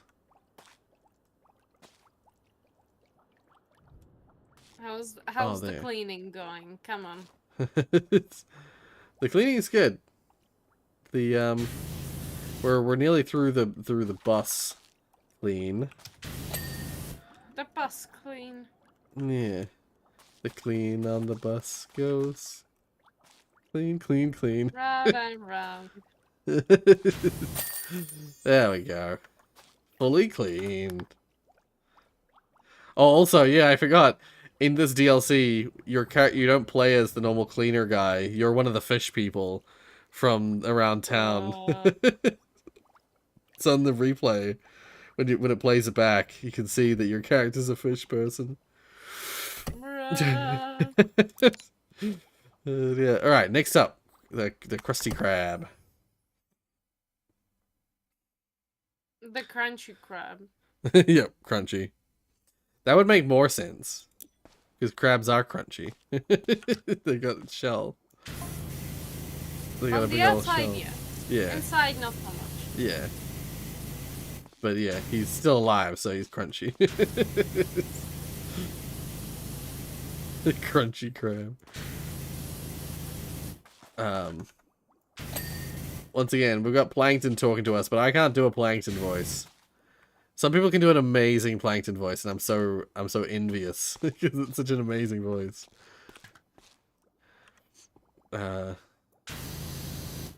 Oh, I see. While I'm here cleaning the Krusty Krab, Plankton wants me to clean the chum bucket at the same time. I see. Bruh. So this is so it's not just the Krusty Krab that we're cleaning. We're cleaning the rival company chum bucket too.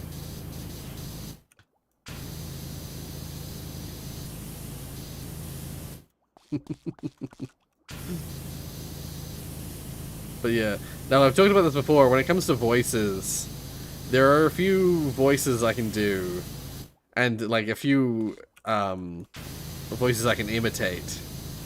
But I'm better at just doing voices than I am at imitating voices. I'm not much of a I'm not much of a voice mimic, if you will. I can mimic sounds. I'm really good at like being able to just hear sounds and mimic them, like play them back to people. But when it comes to voices, forget it. Unless it's like a voice I'm very specifically good at doing. Forget it.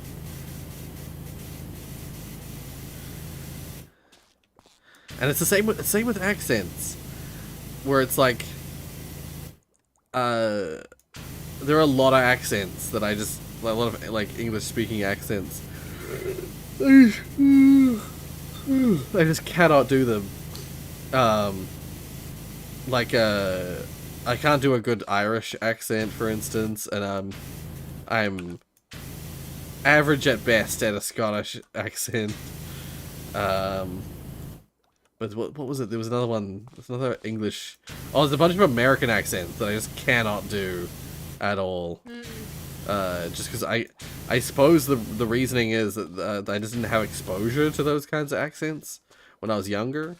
So I wasn't able to. I just didn't hear them enough to be able to mimic them. Like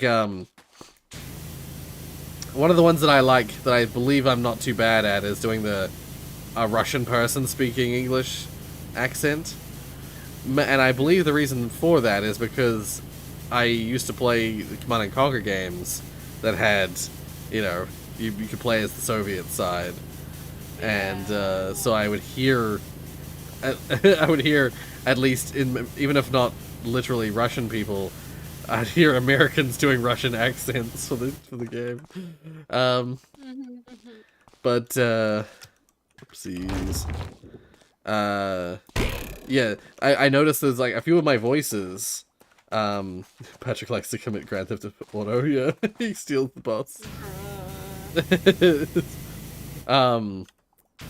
The several of my voices are just that I do, like my classic, like the thank you for your donation, my like older man voice, whenever I do an old man and whenever I voice an old man in a game, I have this specific like, oh, old man voice.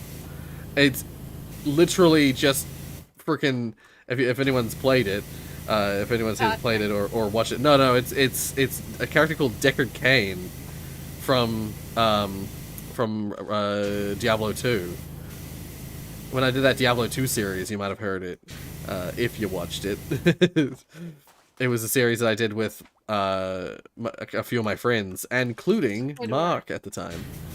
Oh yeah, I remember. Yeah, when I played Diablo 2, I played it with my friend Jordan, Jacob, and also Mark. Yeah.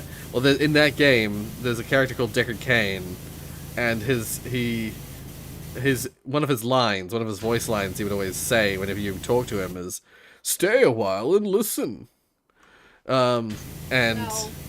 For whatever reason, me as a kid mimicking his voice, "Stay a while and listen." He like that just informed my old man voice. It's like, that is where I get the old man voice from. So now, yeah. Thank you for your donation. Oh my god. It just came through. Thank you for your donation. Rocky just donated $6.42. Who lives in a pineapple under the sea? Wait, I missed the full message. SpongeBob I'm SquarePants. gonna look for the full message. Because it wasn't SpongeBob SquarePants. I'll get the thing up so I can actually see it. Hold up, hold up, hold up. I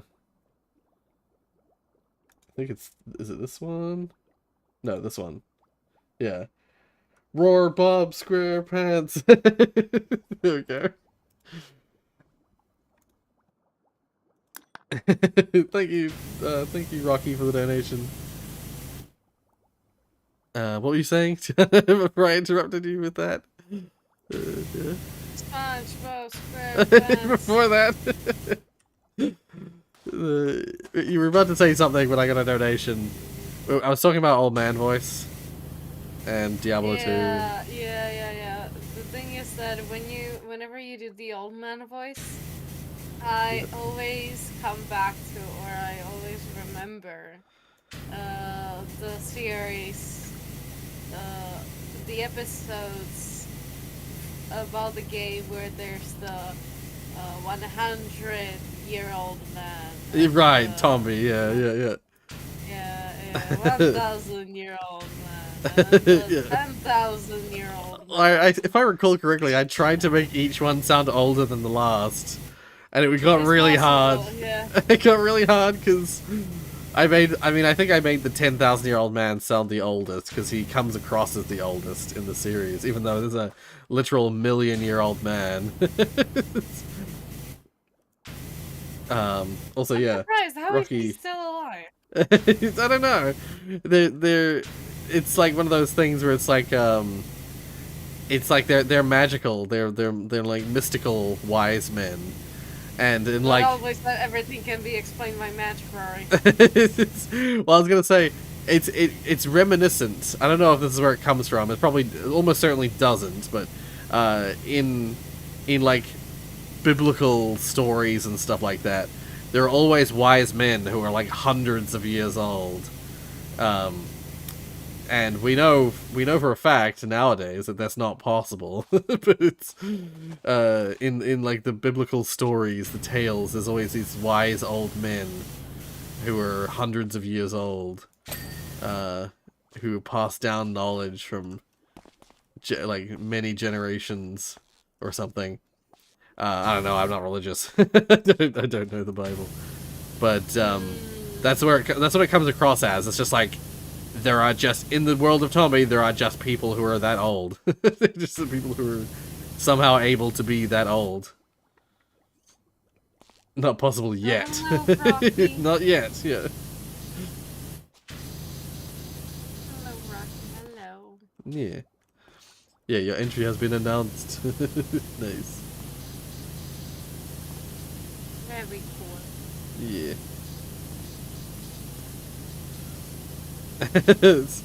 Rocky called you Catwoman. I'm not sure how I feel about a Catwoman. Well, you are Because Tiana when you think of Catwoman. Catwoman, you probably maybe at least I think of like the actual Catwoman. Yeah. I'm That not, is. guys. I know I am likable, but I'm not that sexy.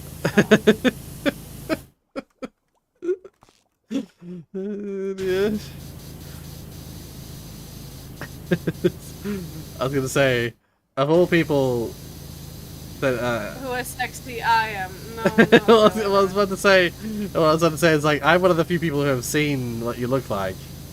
But it's honestly not for me to say because I mean I'm gay, so it doesn't really mean anything. So I can't confirm or deny for people whether that statement is true. You could be as sexy as Catwoman.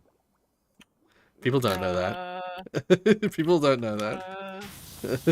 I am a chunky donut. I would not be able to pass as a Catwoman. Now I'm imagining you as Catwoman. I'm imagining you dressed up as Catwoman.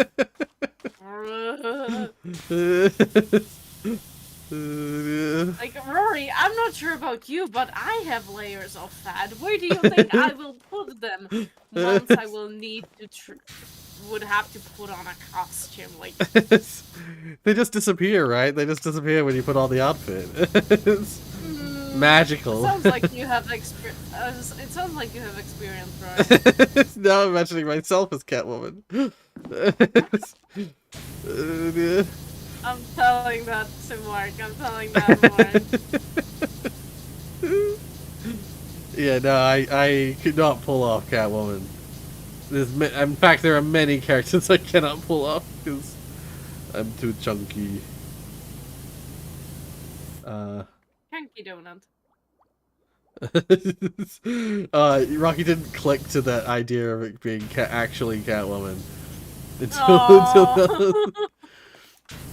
Oh, but that's in that case, that's innocent. That's innocent. Yeah. That's really cute. I appreciate people nicknaming me and like calling me certain ways because especially when Digit does it, he does it like all the way like hello right hand woman cat or something like that. And my heart just breaks. So thank you, community. You're too sweet. But let's focus on Rory. He's the star now. Me. Oh, me. I don't know. Never mind. You can focus on me, guys. You can focus on me. Oh, that was the perfect response. Oh, I'm lightheaded. Oh, I was gonna say. I'm sure you would explode like this in a long time. Yeah, I was gonna say. There's a scene. Let's just say that was somewhat of a reference. There's a scene in Family Guy that Another show I didn't watch. Yeah, I was gonna say I bet those. I was gonna say that earlier actually when we were talking about shows. I was like, I bet you haven't watched Family Guy either. There's a scene in Family Guy which is like talking about something about how what the hell's that actress's name? Shit. She's a real famous actress and she was in Pretty Woman. What the fuck is her name? Pretty Woman. Yeah. Like the song, yeah. Pretty woman, got an eye on me. It's like, I don't remember how the song goes. But there's a movie called Pretty Woman, and oh my god, I have to look it up. 1 second. Pretty Woman, actress Julia Roberts. The actress Julia Roberts. There's a Rocky, you don't like music? What? The showiest show, yeah. The Rorius show. Yeah, Julia Roberts. There's a cutaway that's revolving around Julia Roberts, like talking about. They mentioned something about someone loving something as much as Julia Roberts loves herself, and then it cuts to a sequence where it's like. It's Julia Roberts in front of a bunch of candles, and it's like she's talking about how it's like there was a tragedy, a disaster that befell a lot of people, and there's been a lot of death, or there's been a lot of sadness, tragedy, whatever. But then she's like, but I'm here to tell you that how the hell does it go? She's like, I'm here to tell you that I wasn't involved in the tragedy. I'm fine. Something along those lines. And then she's like, she goes on to talk a little bit more about how it's like, while there's suffering, like, yeah, she's fine. She's been unaffected. And then she goes, yeah, she's just like, me, oh. Something like that.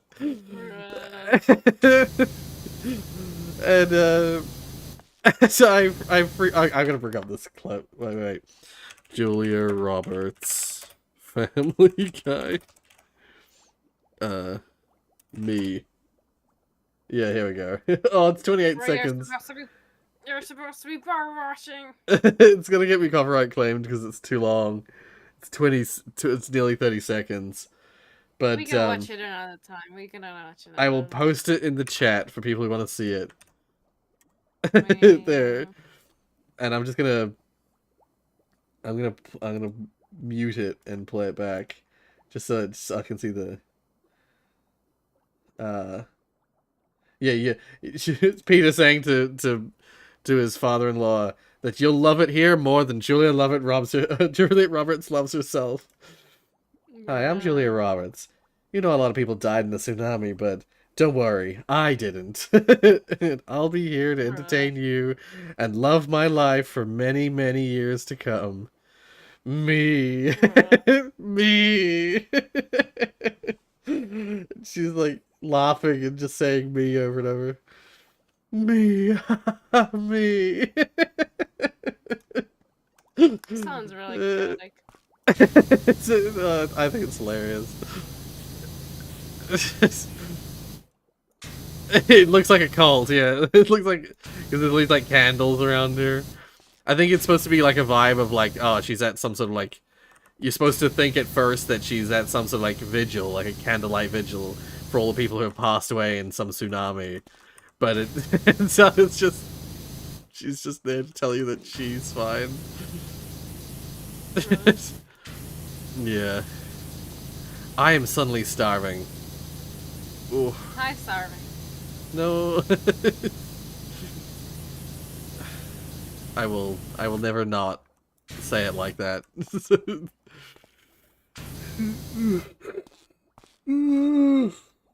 Oh. Sleepy boy. Yeah. Yeah, sleepy and hungry. We better call Mark to get you fed. I actually suggested that idea last night. Because there's some stuff in the fridge that we really need to cook that's gonna go off if we like. It might already be too late for it now. And we were supposed to eat it yesterday, but we forgot. Well, like I think I slept through the time we were, the normal dinner time, and so none of us cooked it. Neither of us cooked it, and so I briefly last night suggested, well, you could get up a little bit earlier and cook me something during the stream. Cook me it during the stream. He did not take me up on that offer. Yeah. I would have. I love cooking. Yeah. I see. I enjoy cooking, but I usually don't bother.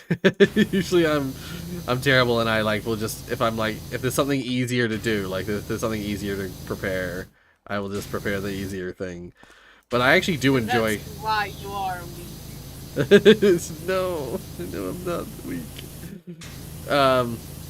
I do enjoy cooking because recently we've been talking about the idea I might actually be making some burritos for dinner tonight because burritos are fun to make. And they're a little bit more involved, but they're really fun to make and are neat and tasty. Yeah. So yeah, that's a little bit more high effort in terms of cooking, because usually I just make something fairly simple when I make dinner. Yeah,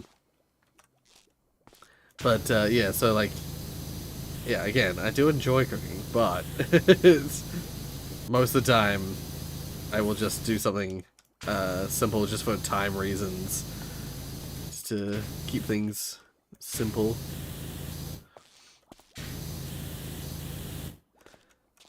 I think that's my thing that with a lot of things I do in life, my problem that I always have is my perspective of how much time something is taking, and the time versus God damn it, the time it takes for me to do it versus what I think it should take for doing something of that same kind of outcome. If I know I can get something done within if I can cook dinner in 15 minutes, or I could cook dinner and it's gonna take 2 hours, I've always leaned towards the 15-minute version, because it's just because you know we don't have infinite time. So I'm like, time for other things instead. And so yeah, that's why you call me weak. It's, I say it's just I'm desperately trying to do more time management stuff. At all times. It does lead to less satisfying meals, less satisfying cooking. Yeah. I think I've had that problem ever since university. Don't starve us. Yeah. I should eat that cookie that's sitting in front of me.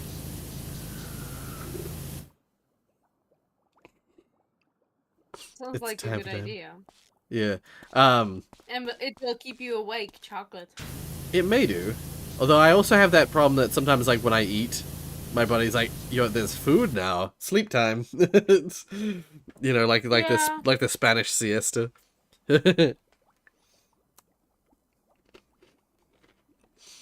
My body's like, while we're processing that, you can sleep. So yeah. Oh god. I just noticed my nose is kind of blocked. Now I can't breathe. No. Eating and nose block. One second.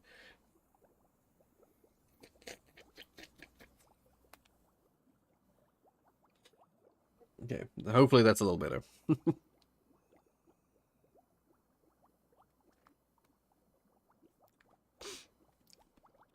This is like little massages I do on my sinuses occasionally. Because my sinuses are not great. They're frequently blocked up. So I've learned these little massages that sometimes help clear things up. What was one of them? There was one I learned recently that was like supposed to be super effective at clearing your sinuses. And you failed. I cannot remember what it is. Wait, are these? Oh, these door handles are separate. Yeah. No, there's one that's like, I mean, there's the classic that's like, you push your tongue to the top of to the front of your mouth,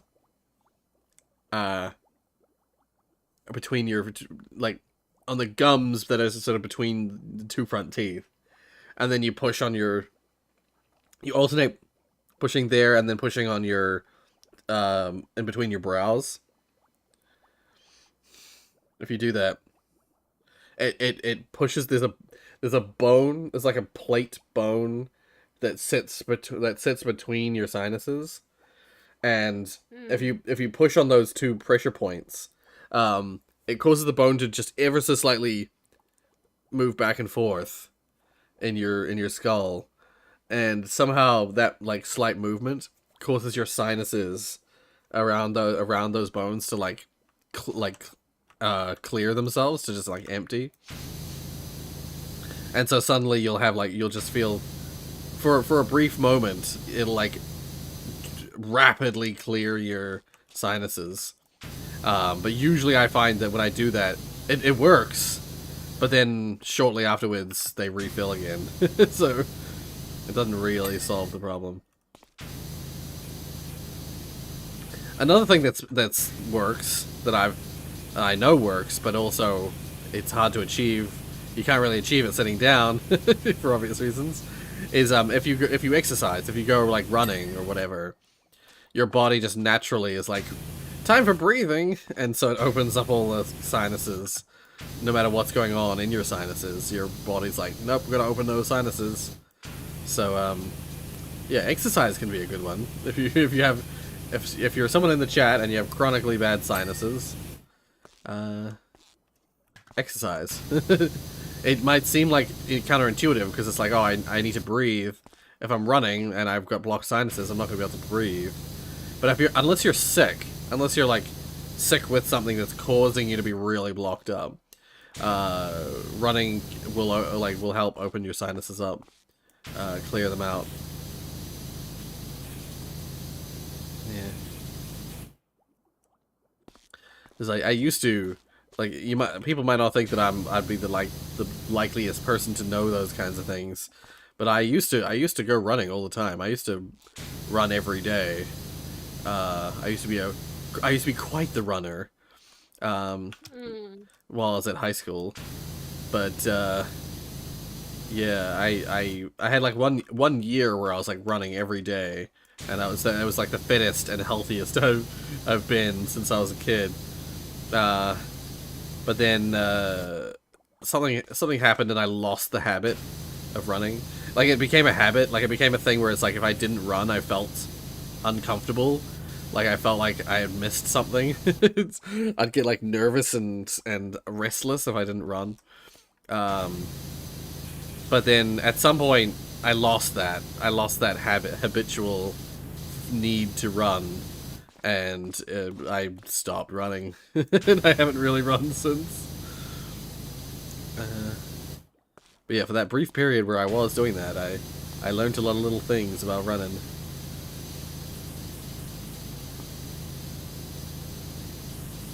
So yeah. Do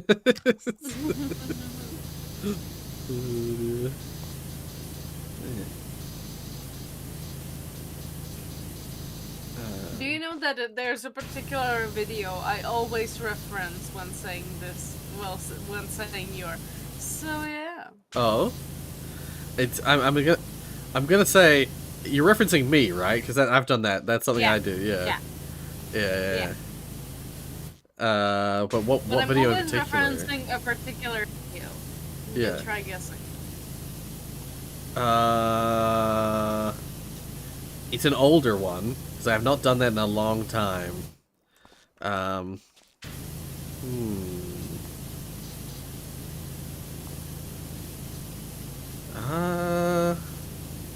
I have no idea.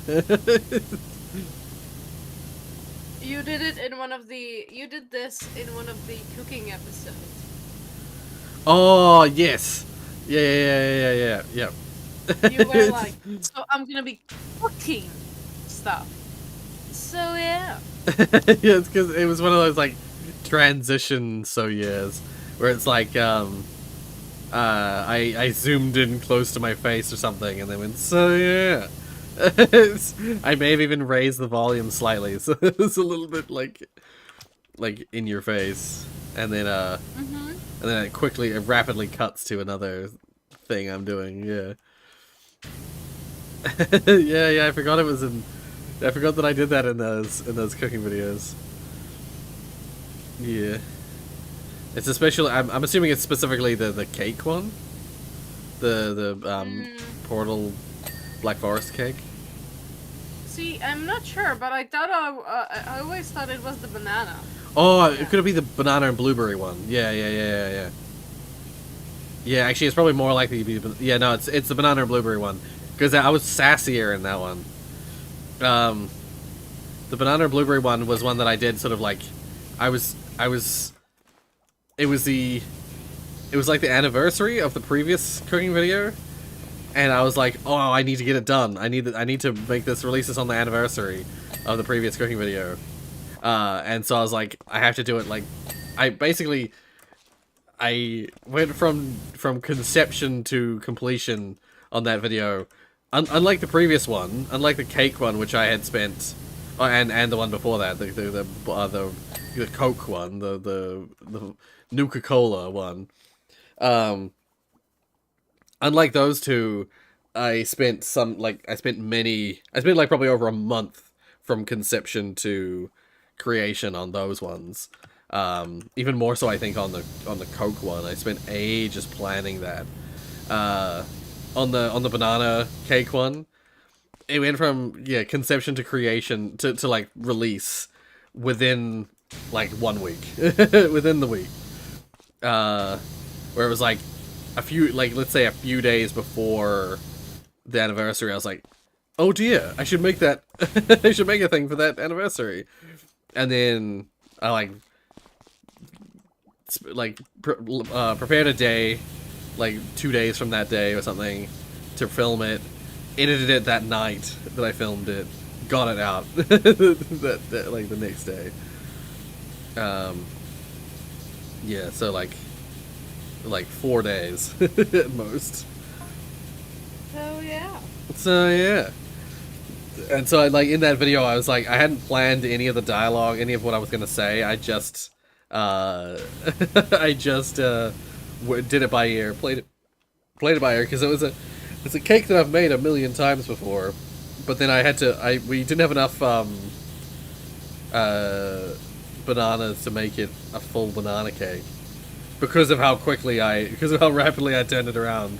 We didn't have enough bananas for it, so I had to add some blueberries to it. So I added an extra fruit to it. And so yeah, I was like, and in the video I was like doing I did a bunch of things in it that are a little like sassier and sillier than in the previous ones. Where there's those ones where I was like, there's lots of zoom-ins with me like doing. There was like the money shot that I did, where I was like holding the thing up, smiling to camera while staring something aggressively. This is the money shot right here.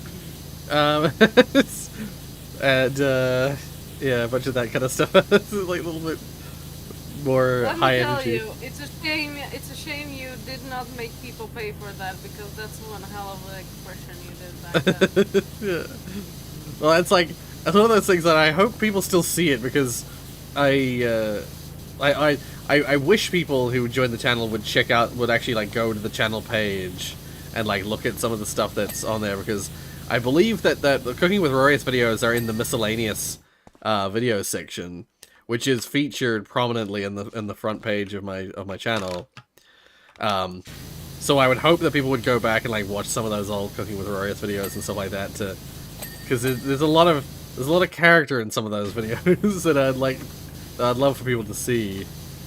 But I feel like a lot of people just check out whatever current stream I'm streaming, and they don't watch anything else.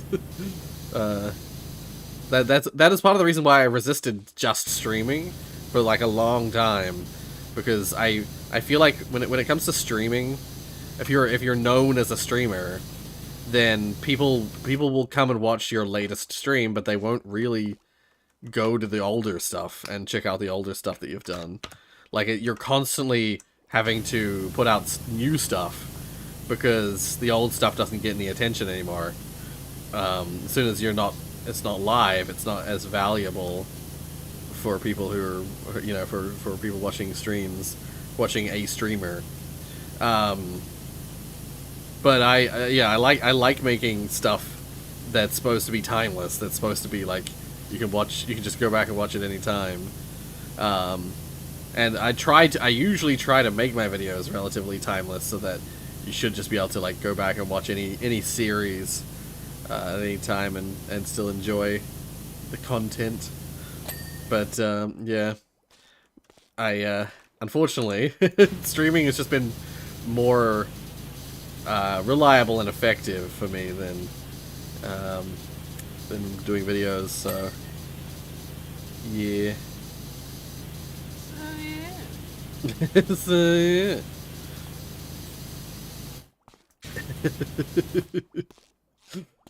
Yeah, it's one of those situations where it's like I didn't know what to say to transition from that point to the next shot. So so yeah. So we're gonna do it. So let's do it. It's like, enough dilly-dally, let's go do it. So yeah. Has anyone tried a caffeine tried caffeine with a syringe? As in, like, inject themselves with caffeine straight to the blood? I can personally say I have never tried that. But, yeah. Can you actually do that? It sounds dangerous. Oh, hey Damien. Welcome to the stream. Yeah. We're cleaning the crusty crab. Hello. Yeah, and I am joined by Tiana. Hello, hello.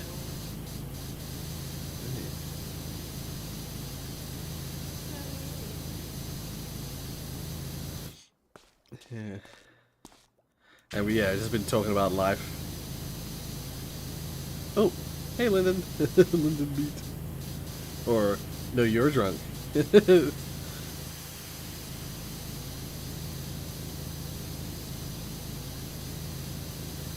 Customizing a new car. Ooh.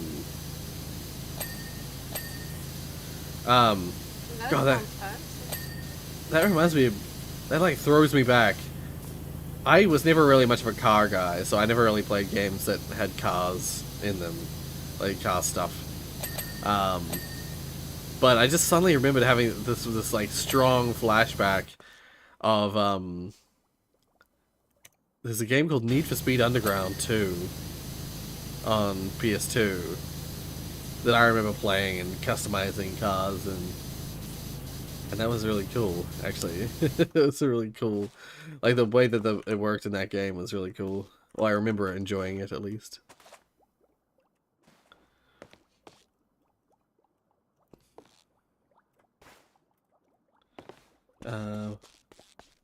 We're all drunk. The idea of doing a drunk stream or like a stream where I'm slowly becoming more and more intoxicated has crossed my mind, but I'm not really that kind of person, so I'm not really much of a drinker, so it's unlikely I'll ever actually do that. I don't even like drink to enjoy it, because I don't enjoy alcohol, so it's like some people have like there's a streamer that I was watching.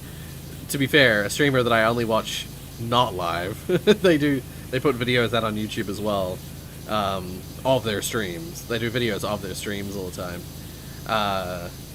That creator, they,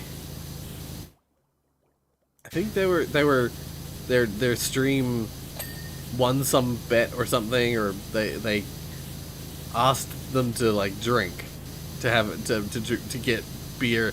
I feel like it's supposed to be like a you gotta get drunk on stream thing, and they had run out of beer, so like they had to get the wine out instead. It's like they enjoyed, because that's like the drink they enjoy, I suppose, over beer.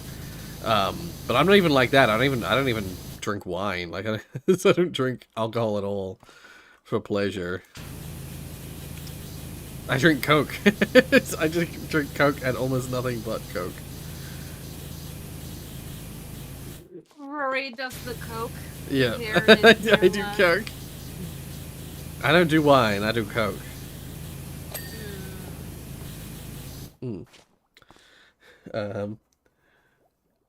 on the road with friends for like 7 to 8 hours? Holy shit. I hope the Long Dark series will make its return at least once before I fly out.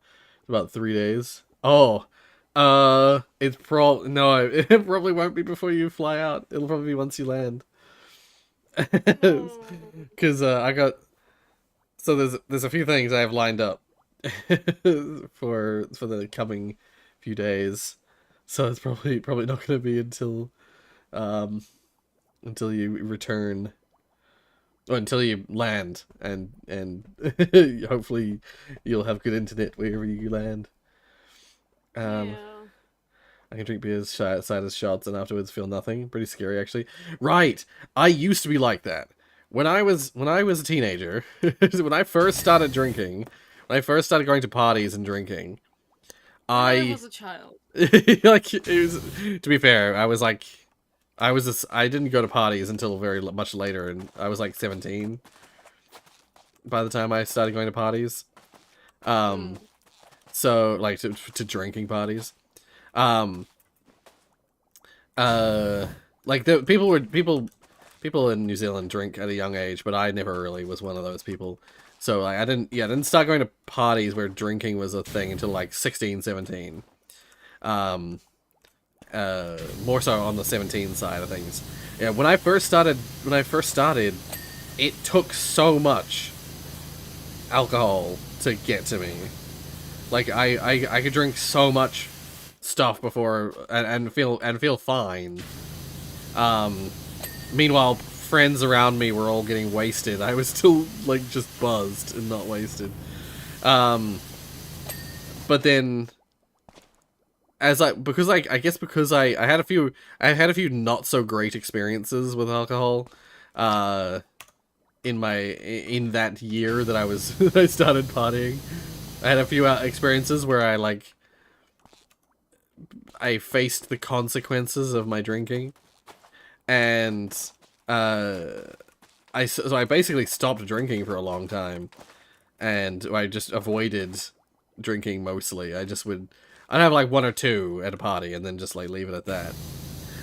And then because of that, I think I found myself now in my adult life, it takes fucking nothing to get me tipsy now. My tolerance has gone from like iron liver, like you were saying, to like baby. To baby liver. Yeah, I get drunk so quickly now. I get tipsy on a single glass of wine or like a beer or two. Yeah, I start getting like that happy feeling after like a single beer. That like warm fuzzy feeling you get from alcohol. Damien, yeah, I am still a little bit sick. I'm still suffering some symptoms from my sickness, sadly. That's why I didn't stream for a couple of days this week, because I was just not feeling up to it. And I didn't stream yesterday either, because also not feeling up to it. Unfortunately, whatever sickness I have, it's hanging around. It's lingering annoyingly. In my ears mostly. Yeah. I have a 1.75 liter next to me that lasts about 2 days. Is that like a bottle of Coke, or what do you mean? 1.75 liter of what? Or is LT stand for something else? Coke, yeah, okay, yeah. So, Mark and I, when we go shopping, admittedly this isn't... Oh la la, ooh la la. Ooh, go shopping. When we go supermarket shopping for food. Ooh.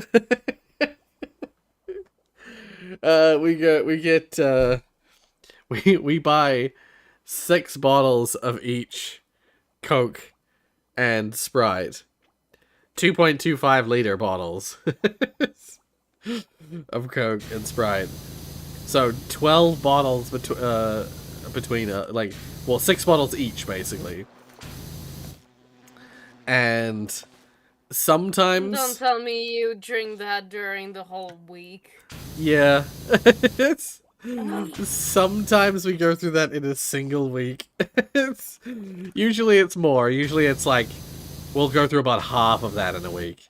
But on particularly bad weeks, sometimes that's a single week of drink. Yeah, usually that's a 2 weekly thing. So we go through about, each of us goes through about 3 bottles of that a week. On a usual.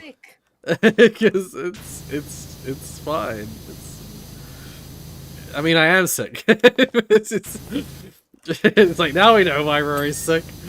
No, I mean it's just drink. It's not really that much different from drinking, only coffee or only tea. Are you eating any veggies, Rory? Yes. Yes, I do.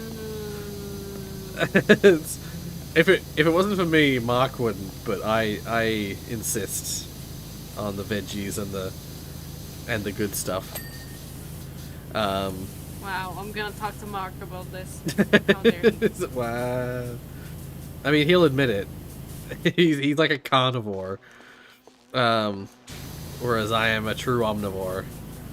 I'm an omnivore. Nom nom nom nom nom. Omnivore.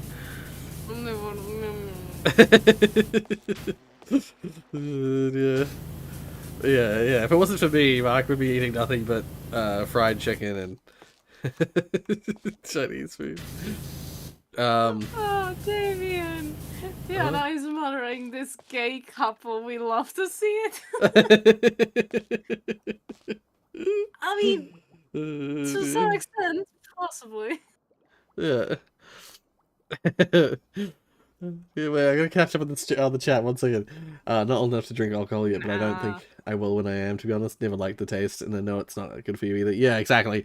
You might get peer pressured into it, but I would recommend if it is a problem like where your friends are like, "What the hell aren't you drinking?" or whatever. Like, it's safe to just drink a couple of beers. But like what I used to do when I'd get like super peer pressured into drinking is if you just have a drink in your hand, people stop asking if you need a drink or want a drink or to drink. As long as you have a beer in your hand, you're safe. You're safe from peer pressure. You just have like a sip of it every now and then. Like you can make a single or like 1 or 2 bottles of beer last an entire night if you just like take it real slow, and that stops the peer pressure. It stops people from saying like, getting you to drink more than you want to. In the UK, the drinking age it just doesn't exist. Yeah, the funny thing is in New Zealand, I believe legally speaking, in New Zealand, like the the legal age to buy alcohol is 18, but the legal age for consumption of alcohol there isn't one. So if you somehow just have beer and let's say you don't know how you acquired it, it's not illegal for someone under 18 to be drinking. It is illegal to drive after that, of course. It's illegal to buy it and it's illegal to provide a minor with alcohol. But if a teenager or someone under 18 has alcohol on them somehow, it's not illegal, technically speaking. A minor is allowed to drink alcohol under the supervision of. Yes, there's even laws to do with like if you're at an establishment, certain age people are allowed to be drinking if they have the consent of their parents at like a bar at a place that has a license. I feel like there's rules like that. It's real strange. It's real like small loopholey reasons for people to be allowed to drink underage.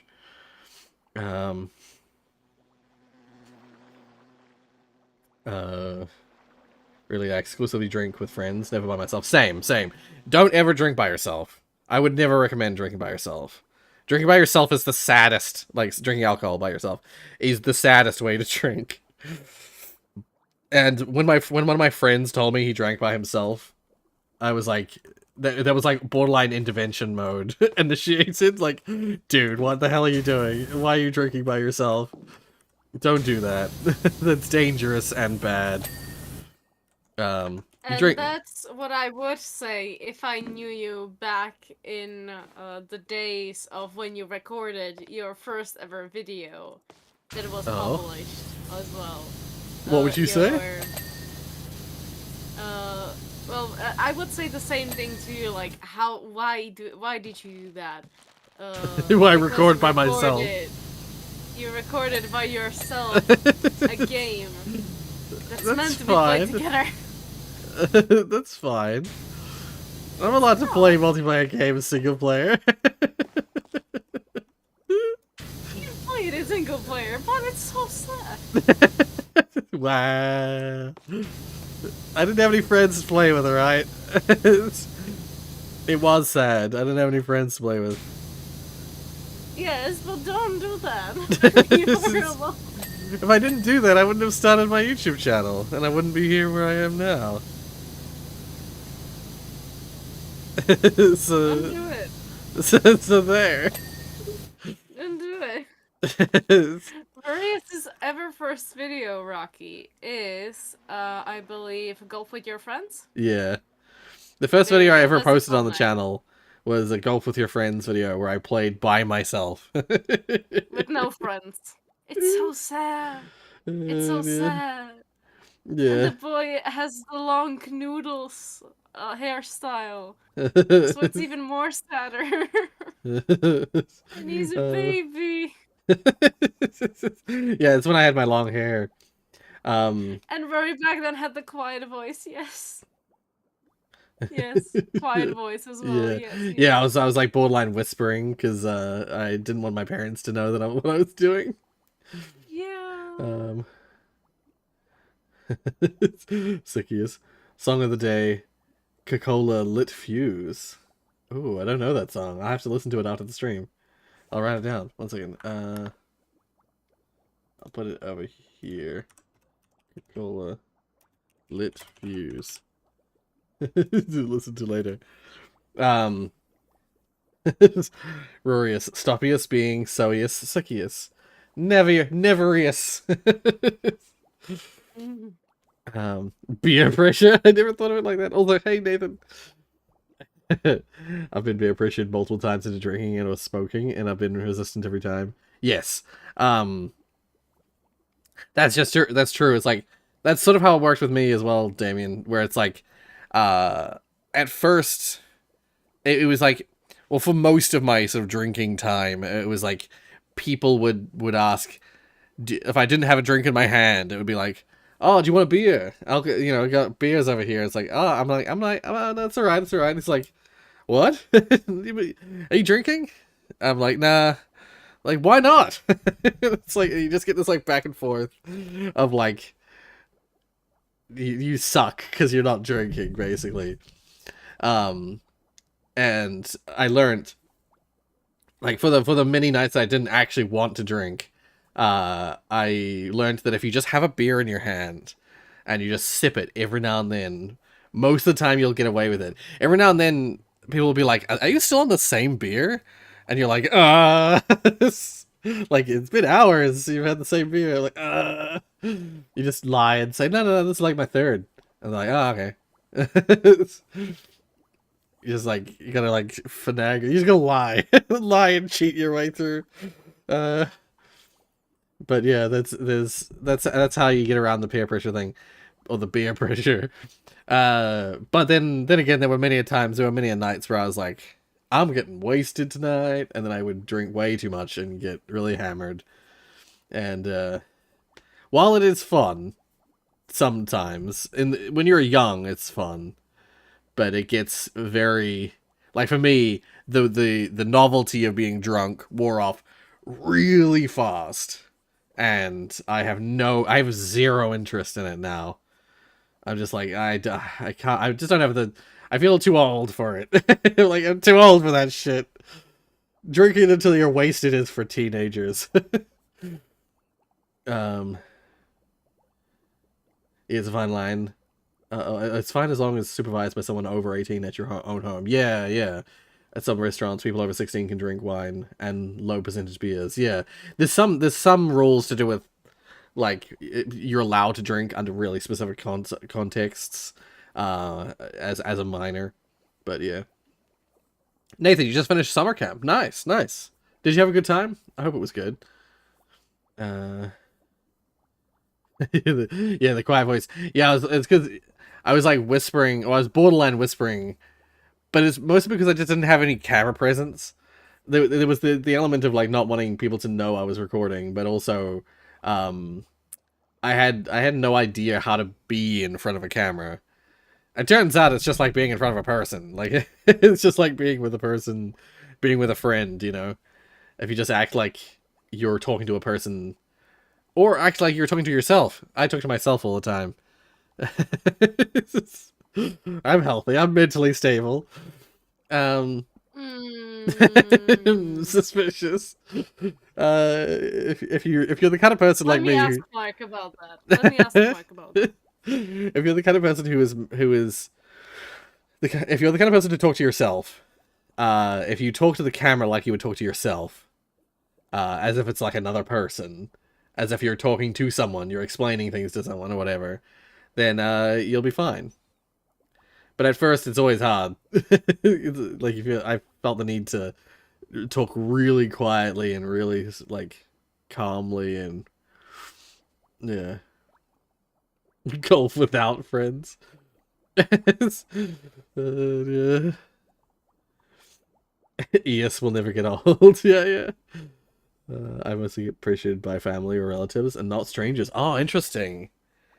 That's interesting. It's always the opposite for me. Family never... Like, I guess my family doesn't have a whole lot of, like, strong drinkers in it. So, I never really got pressured by family to drink. And even if I did, even if people did ask, like, oh, do you want a beer or something? Or, are you drinking tonight by family members? And I'd say, like, nah, I'm not drinking. Most of the time, they'd be like, oh, good for you. Just don't drink. You don't want to drink. Most of them would be like, yeah, it's not worth it. I hear if you refuse a beer at a party, there's an 85% chance of getting stabbed. Oh no! Thankfully not here, as far as I can tell. You haven't got wasted yet? Ah, yeah, I've been wasted a few times. Friends of mine will... Many a friend of mine will, when talking about this topic, the thing that they'll say, if they hear that someone hasn't heard of me and my drinking, they'll probably ask me to, they're like, have you told them about the Jack Sparrow? Have you told them about Jack Sparrow, is what they'll probably say.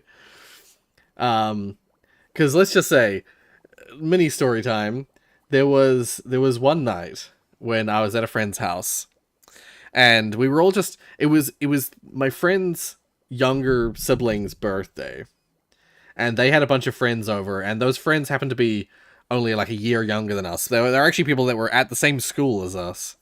And so we knew most of them, even though we weren't really friends with them. We still knew most of them, and from around school and stuff like that. But because it was the younger sister's birthday, we were outside. We like sat in this little outside area and like separated ourselves from them because we didn't want to interfere with their party.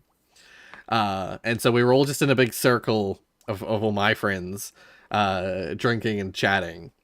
And we were just sat on these like deck chairs for a significant amount of time, just like chatting and drinking. And there happened to be a box of Coronas next to me. So I didn't even have to get up to get beer. So I was just like drinking a beer after a beer after a beer after a beer. And just chatting and stuff. And I found myself, I think it was like 8 beers in. I was like, oh, I need to get up to pee. I felt totally fine, but I needed to get up to pee, and I stood up and immediately was like, oh, my head like shifted because I had drunk 8 beers in like a relatively quick period of time. Like it was like probably like an hour or two into the party, probably less than 2 hours into the party, and I'd already drunk 8 beers. And yeah, I got up to pee and my head like shifted and I was like, I am drunk. Oh dear, I'm drunk. Went inside, went and peed, and I came back, and I proceeded to drink more beer while just hanging out outside. I probably got through at least like 12 beers before we got through about 12 beers before we started. People decided the party sort of started merging, so that like all the people from the my friend's sister's party and our party were like started mingling, and someone was like, let's do shots on the hour. And so people started doing it was what was supposed to be shots on the hour. So every hour there's supposed to be another round of shots for everyone. Shots on the hour was a lie, because we definitely had well more than, like, it was supposed to be every hour, but everyone was drunk, so there was definitely like every 5 minutes there was another shot round going, a round of shots going. And I, from memory, though my memory is a little hazy, I would have at least had about, it was something like I would have had at least like 7 or 8 shots of tequila following the 12 beers that I'd had. And it was around that time. It was at the point where the tequila shots, at first I was following them with like lemon. I was doing the whole like salt tequila, then the lemon, like you usually do. But by the like 7 or 8th shot, I wasn't following it with anything. The tequila tasted like water. I couldn't taste the tequila anymore. That's how drunk I was. And apparently we'd gone to see one of the latest Pirates of the Caribbean movie at the time. I think that it was on Stranger Tides or something. We'd seen the latest movie earlier that day. And so apparently throughout the night, I don't remember much of it. Apparently throughout the night I was quoting the movie all the time. I was like saying things that Jack Sparrow would say. And and I was running around like I would have loved to see that. Yeah. And I was running around like Jack Sparrow. You know how he holds his hands out and like runs like he's constantly about to fall over? Apparently I was doing that.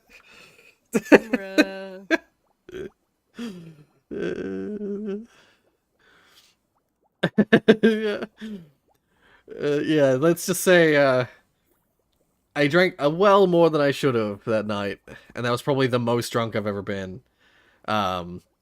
Except that, well, I would say that was the most drunk that I've ever been where I didn't have too many consequences of my drinking. There was a previous night where I drank a bunch at a friend's house. The party itself wasn't super noteworthy, but at some point I must have got tequila up my nose, because the following day I woke up with a like mad headache, and all I could smell for like a week was the smell of tequila. And so like my brain, it was like fucking conditioning, like brainwashing or whatever. I forget what the kind of conditioning that is. Not Pavlovian conditioning, but one of those conditioning methods where it's like you associate things. I can't drink tequila to this day because of that party, where yeah, like basically I had a mad hangover from that party, and the whole time I had the hangover, all I could smell was the smell of tequila. So nowadays, when I smell tequila these days, I immediately gag. Just the smell of tequila makes me like nearly throw up, gag sort of thing. And then there's another party where I had bad consequences, which was a party at one of my other friends' places where I guess I technically got the most drunk I've ever been, because it's the only party I've ever blacked out at. I didn't drink that much. Like I only had a few beers, like probably like 3 or 4 beers. But a friend of mine, who is actually now the wife of one of my friends, brought Jello shots to the party. Oh no. And like I'd never had Jello shots before. That was the first and only time I've ever had Jello shots.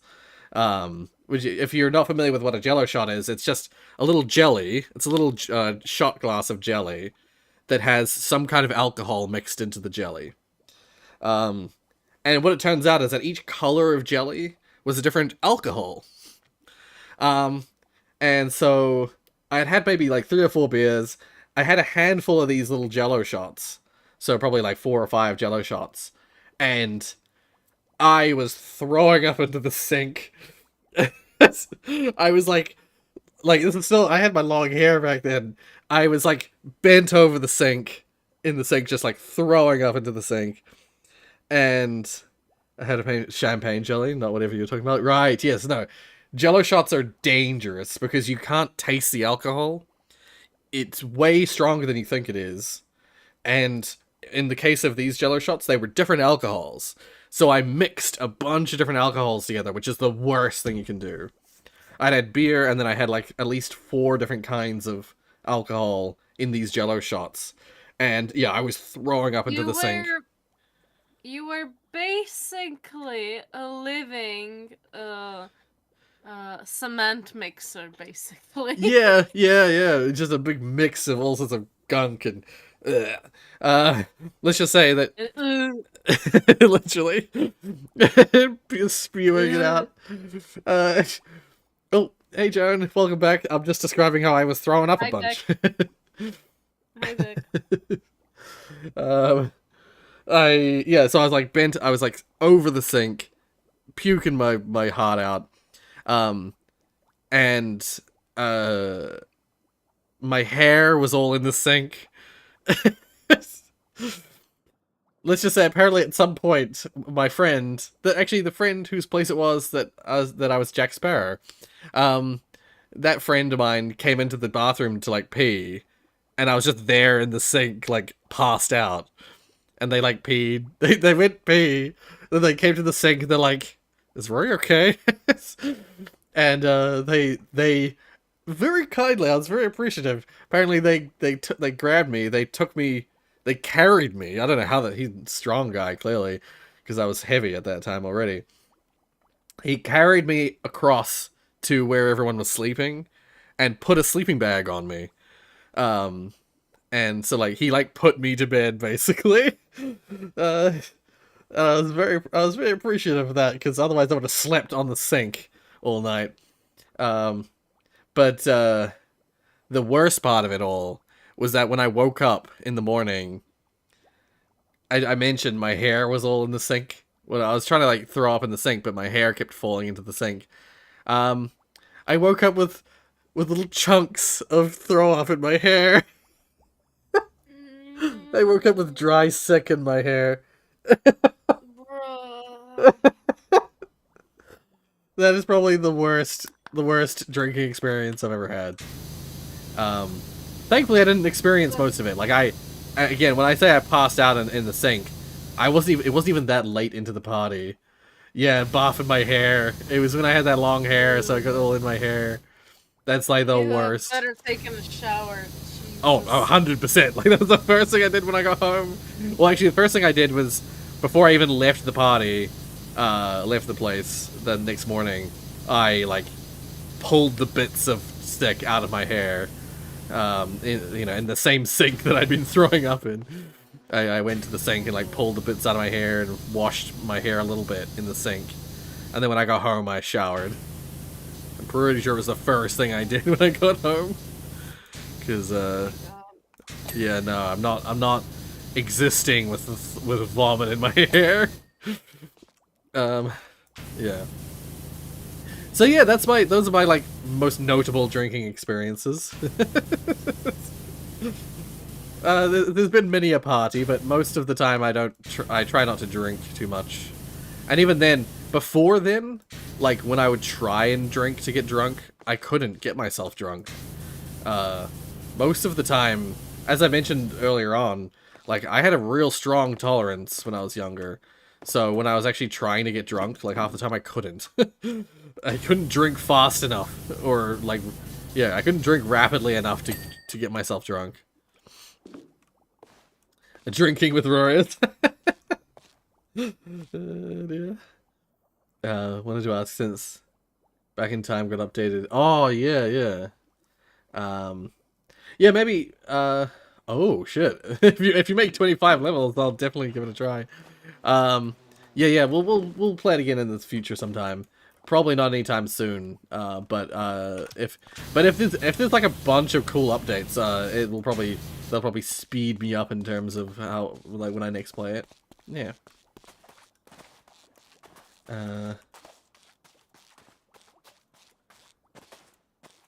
Oh. They have colored gems now. Cool. I'm assuming there's like... I'm assuming there's, they're just like able to be placed around the level now. They're not just, it's not only the specialty gem, like the no box gem, yeah. That's cool. I was about to say, what else? Right. I was about to say, what else needs cleaning on this place? But then I forgot that there's the whole chum bucket over there. Okay. Oh my god. Oh, dear. But sadly, I have to say that in like about 8 hours, I have to start working. Okay. So Yeah. Yeah, you I better will get to bed. sadly have to go. Yeah. Yeah. At Alrighty. least those 6 hours, you know, tasty 6 hours of sleep. Yeah. Maybe even less. No. I'll see how I can. See, because of the heat, it's like poor sleep. Yes. Oh, I Not get really that. working out. Yeah. Even though it's been cold here recently, in the last couple of days, I've been like sweating while trying to sleep. And so Don't you have it cold when I have it hot here? Isn't it the opposite? Yeah, no, it's as I said, despite the cold, in the last like few nights I've actually been like overheating while sleeping. So I've been struggling with that too. I've been struggling with just being like too hot when I'm in bed. So yeah. So I wish you the best. Put the AC, blast the AC on cold if you have AC in your room. I do. But blast the I cold. could just open the window. Blast the cold. I could just open the window, you know. But the window has, there's icky bugs outside and stuff. But have you heard of this little thing called inflation? No. I refuse. Just denying it. It doesn't exist. No. Blast the ACDC. Yeah. It is. Well, yeah, you get some sleep and have a good day tomorrow at work. Thank you. Yeah. I hope you and the rest of the chat will have a nice rest of the stream, whether it's going to end in 4 minutes or in another hour. But yeah, I'll probably try and keep going and see how much I can get done in the one stream. I'll try and finish the whole thing. Yeah. Yeah. All right. I wish you and the chat a good rest of the night/day. Yeah. And take care, everyone. Bye. Bye, Tiana. Bye. Where's the button? Where? I do that too. I'm like, how do I do this again? Yeah, blast the 8. Blast it! Blast it! You close the stream by accident. Oops. Oopsies. Yeah. Okay. You're gonna make 25 levels? Okay. We'll see how it goes. You have a question, Rory? Go right ahead. Yeah. Bye. Bye. Yeah. Go right ahead, Damien. What is your question?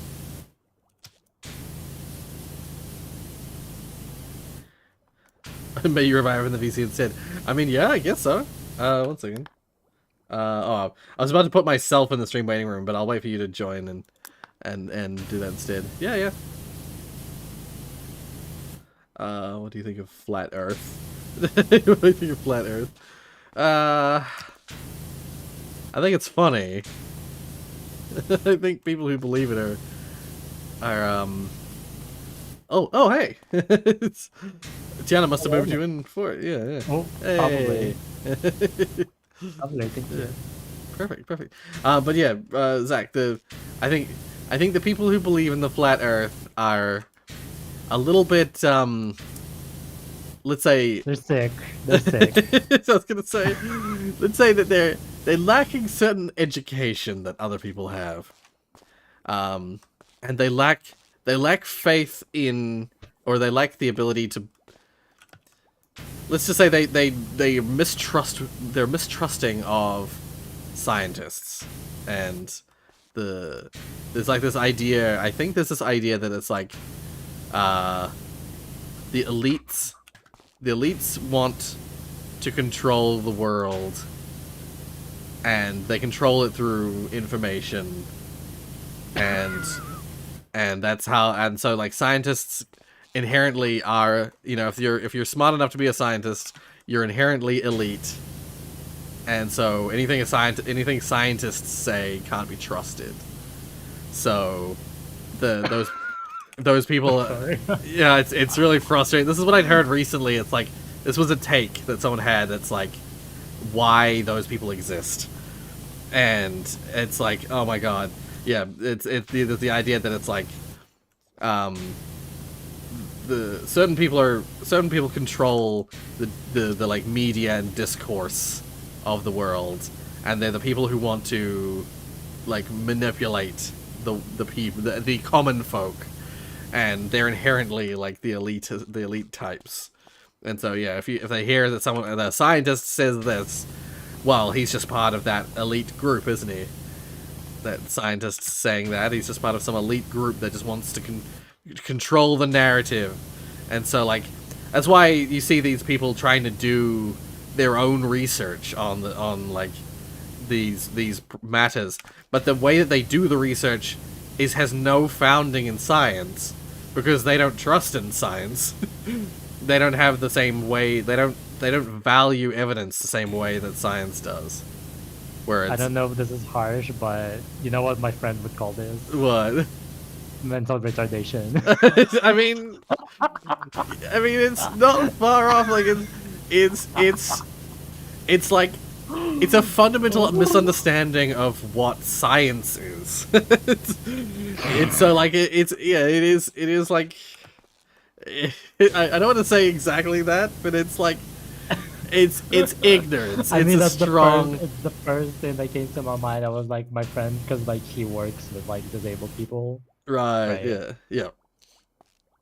And so he calls them literally walking flesh because they just live, breathe, Oh, shit, no. like sleep, and that's it. Yeah.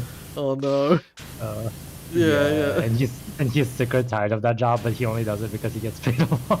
Right. Yeah. Imagine those kind of jobs will pay quite a bit, because it's Yeah. it's tough work. It's tough work working those kind of fields. And like if you think about it, like government wastes like a lot of money on their food, on their medicine, on the people that like work on taking care of these people, while literally they might not even want to live. And I'm like, girl, and like these are like, you know, elderly people that are like completely like don't even think for themselves at this point. It's like, it is one of those questions where it's like, at that point, is it even worth like as the person themselves, as the elderly person, is it even worth maintaining that? Like, Exactly. yeah, there's that idea of quality of life. Once quality has dropped to a certain point, like, is it even worth continuing to maintain? Exactly. Yeah, I know I wouldn't want to be a vegetable in a hospital. So yeah, just end me. Euthanasia. I'm pro euthanasia. Just end me. If I get completely helpless like that, just end it. Exactly. That's how I think. Yeah.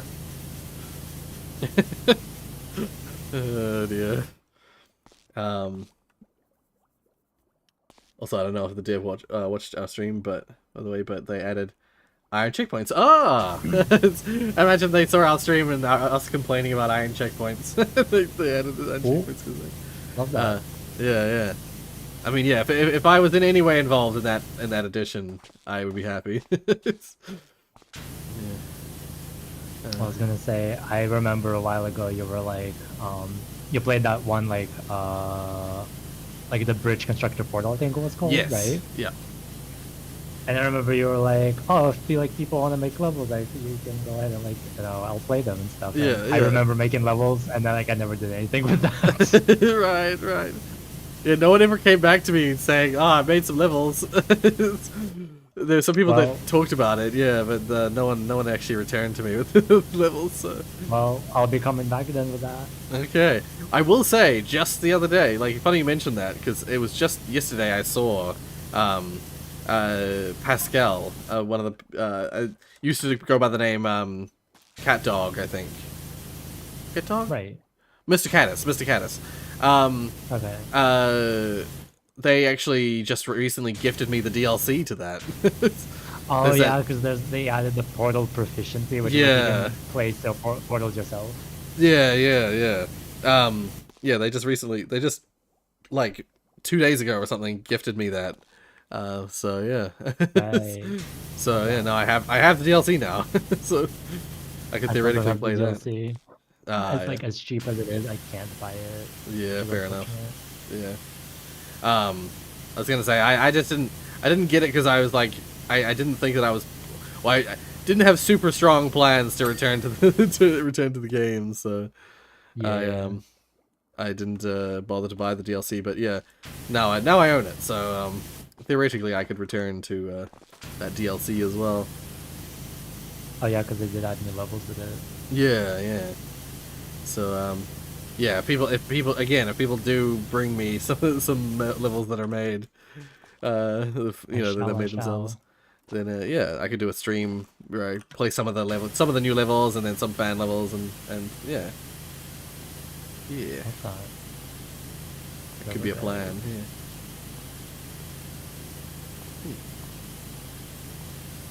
Also, news from my side, I played Valorant with friends today, as always, as I do. Ooh, nice. I did unlock the newest agent that they added, which I was very happy with because I wanted her. Oh, okay. And she's the Norwegian Sentinel character, Deadlock. She does like really cool stuff. She has like sound sensors, she has like a wall and stuff. Right. I was gonna say, I know so little about Valorant. I know so little at all about Valorant. All I know is that it's loosely based off of like the LoL like world. No, not at all. No? Oh, I thought it was. I thought it was not. It's not connected at all in any way, shape, or form to. Because it's made by the same developers, right? It's made by Riot. Yeah. Yeah. I thought all their games. I thought they were trying to make all their games sort of like linked in some way. No. Oh, okay. I was mistaken. There's League of Legends like references through like cosmetics. There's like I think a skin or something like that. And, right. Like, okay. I think that's it. Like that's the only connection. Like there's no like lore that connects the games or anything. Oh yeah, Zach. I heard the same thing. That was when it first came out. When Valorant first came out, it had like this crazy like anti-cheat. I don't know if it still exists, but or if it's Vanguard. Yeah, they still use it. Yeah, I was gonna say, but I don't know if it still has the same level of because the reason why people were upset about it was that it had when it first came out, when Valorant first came out, its anti-cheat had root access. So basically, yeah, had access to your root drive, your root like either root if you're on Linux or the system 32 basically if you have Windows. It had like I remember that. deep permissions that could be theoretically exploited by viruses, by other things. And also basically that was the main reason I did not play that game for the longest. Yeah. And so lots of people were very upset about it, and I have a feeling I'm pretty sure it no longer has that access. I'm pretty sure it no longer has root access. Because I'm pretty sure they got so much backlash they had to remove it. But it still exists. The anti-cheat still exists in some form, yeah. So that's why Zach, people referred to it as malware because it basically, it it got right into your system's shit. Yeah. And I remember when like that was a thing, my friends still played the game like this. Right. Yeah. Which I was like, y'all really think that's good? Y'all like think that's a good idea for your PC? Yeah. I remember having that same thing where it's like, I heard about it. I heard about Valorant. I was like mildly curious about it, and then I found out I found out about that, and I was like, never mind, never mind. I shall skip that one. And then people like my colleagues at the time were like talking about it, and I was like, "Are you sure?" Were they like super into it or something? Yeah, like they were just like they asked like they just started talking about Valorant. They were like, "Oh, have you tried out Valorant?" And I'm like, "No, I haven't tried out Valorant because of this reason." And they were like, "Oh, yeah, I heard about that, but I didn't really care." So I was like, "Okay, it's sure, yeah, you compromise your system all you want." Exactly. Yeah, if you want to do that, if you have any problems, not my fault. Yeah. You had the warning signs and you chose to go through it anyway, so what ifs. But then I believe I then proceeded to just ask, "Oh, what's it like?" and stuff, and they seemed to enjoy it at the time. So yeah, live and let live, whatever. I mean, I play with my friends now, and honestly, Hmm. like, I actually really like the game. Like, it was Right. like actually getting, and I did buy the battle pass once Ah, because yeah. I finished the battle pass I bought, so I was like, why Right. not buy Yeah. it? And I got like all the skins that came with it, and I was like, yes, Nice, nice. Yeah, yeah, yeah. yeah, Yeah. very fun. Mm. I did play the new agent, as I said, and I won that game, so I have 100% win rate on her now. Oh, okay. Nice. Holy shit. I will say Yeah. though, it was kind of embarrassing because what her so she has like a really good ultimate. Right. Basically, what it does is you fired this like device that comes from her like cybernetic hand, Right. Yeah, yeah. and you fire it and it bounces off once. Okay. And whenever you fire it, it like anything within that area will catch an enemy. That enemy will get cocooned and it will travel along like the trajectory of like where you fired. Right, right. Ah, okay. The enemies can free their ally that's trapped, but if they're Hmm. not freed at the end destination, they die. Oh, oh, damn. Like Okay. so it's like a guaranteed death. Yeah, yeah. Ah. And so I did the funny thing one round. I think it was a clutch because pretty much everybody died. There were 2 people alive. Right, yeah. And I think we were attacking, so I had to plant the spike. Right, yeah. So I used my ulti. Hmm. I cocooned one enemy, the other one came around the corner and I killed them, and then I planted the spike while the other one was dying from the cocoon. I see. Yeah, yeah. Oh, damn. And then the moment the enemy died from the cocoon, I teabagged them. Oh my god. Just Ah. disrespect. I had Yeah. to do it. They teabagged me, so I had to teabag them back. Ah, yeah. Fair enough. Fair enough. And they ate shit. Yeah. Let's see it. I'm all good for with revenge. Revenge teabagging. Oh yeah, like I always say that like I'm not a toxic girly, but the moment you do something to me, I will bring back the same energy. Yeah, yeah. I'm the same. I'm like, I feel even in real life, I feel the need to reflect, like if someone directs negative energy towards me, quote unquote negative Yes. energy, I feel the need to reflect it back to level the playing field, justice and all that. Girl, I was Yeah. playing like when I was in my Overwatch era, I was toxic as a house because people were so toxic. Oh yeah, They were- yeah. Because I was the brig player and people do not like brigs at the time Right. at least. Yeah. And so basically what would happen is like everybody would be targeting me, but like the moment I would kill someone, I would teabag them back and it would be so angry. I loved it. Yeah, I would make people so tilted. yeah. I was gonna say, yeah, that's like, for me, that was the similar thing for me with that was, I liked, in the earlier days of Overwatch, before they like respec'd her, I liked playing Symmetra. Oh yes. And people would get so mad, and people on my own team would get so mad. Like, why are you playing Symmetra? Play something else. And Right. there's this one time I remember someone like before we'd even begun, like before we'd even started, we were still in the loadouts inside the like truck thing, and we're on attack because that's the thing is people always think of Symmetra as being a defense support. Right. And we're on attack, and yeah, some guy was already in the chat saying like, "Dude, the Symmetra, change, change to something else." Not And the- not the I stage. didn't even respond to him at the time, but I was just like, "I'm gonna fucking show you," and I proceeded to get a fucking play of the game as He Symmetra. ate shit. He ate shit. He ate shit. Yeah. I got play of the game as Symmetra because we like I used at the time it was actually quite effective a tactic to like push real hard with Symmetra and just get a bunch of turrets like lined up around like the areas where the defending team would come in to Oh my defend the God. point, because like as they come in to try and defend, they're getting fucking zapped and slowly drained as they're trying to deal with the actual, what they consider the actual threat, you know, the other players. And so I would just like, as long as I could get in there and get my turrets placed, you can do some real good, you can do some crazy damage with Symmetra. I need to find something now because that reminded me of my play of the game. Right. Yeah.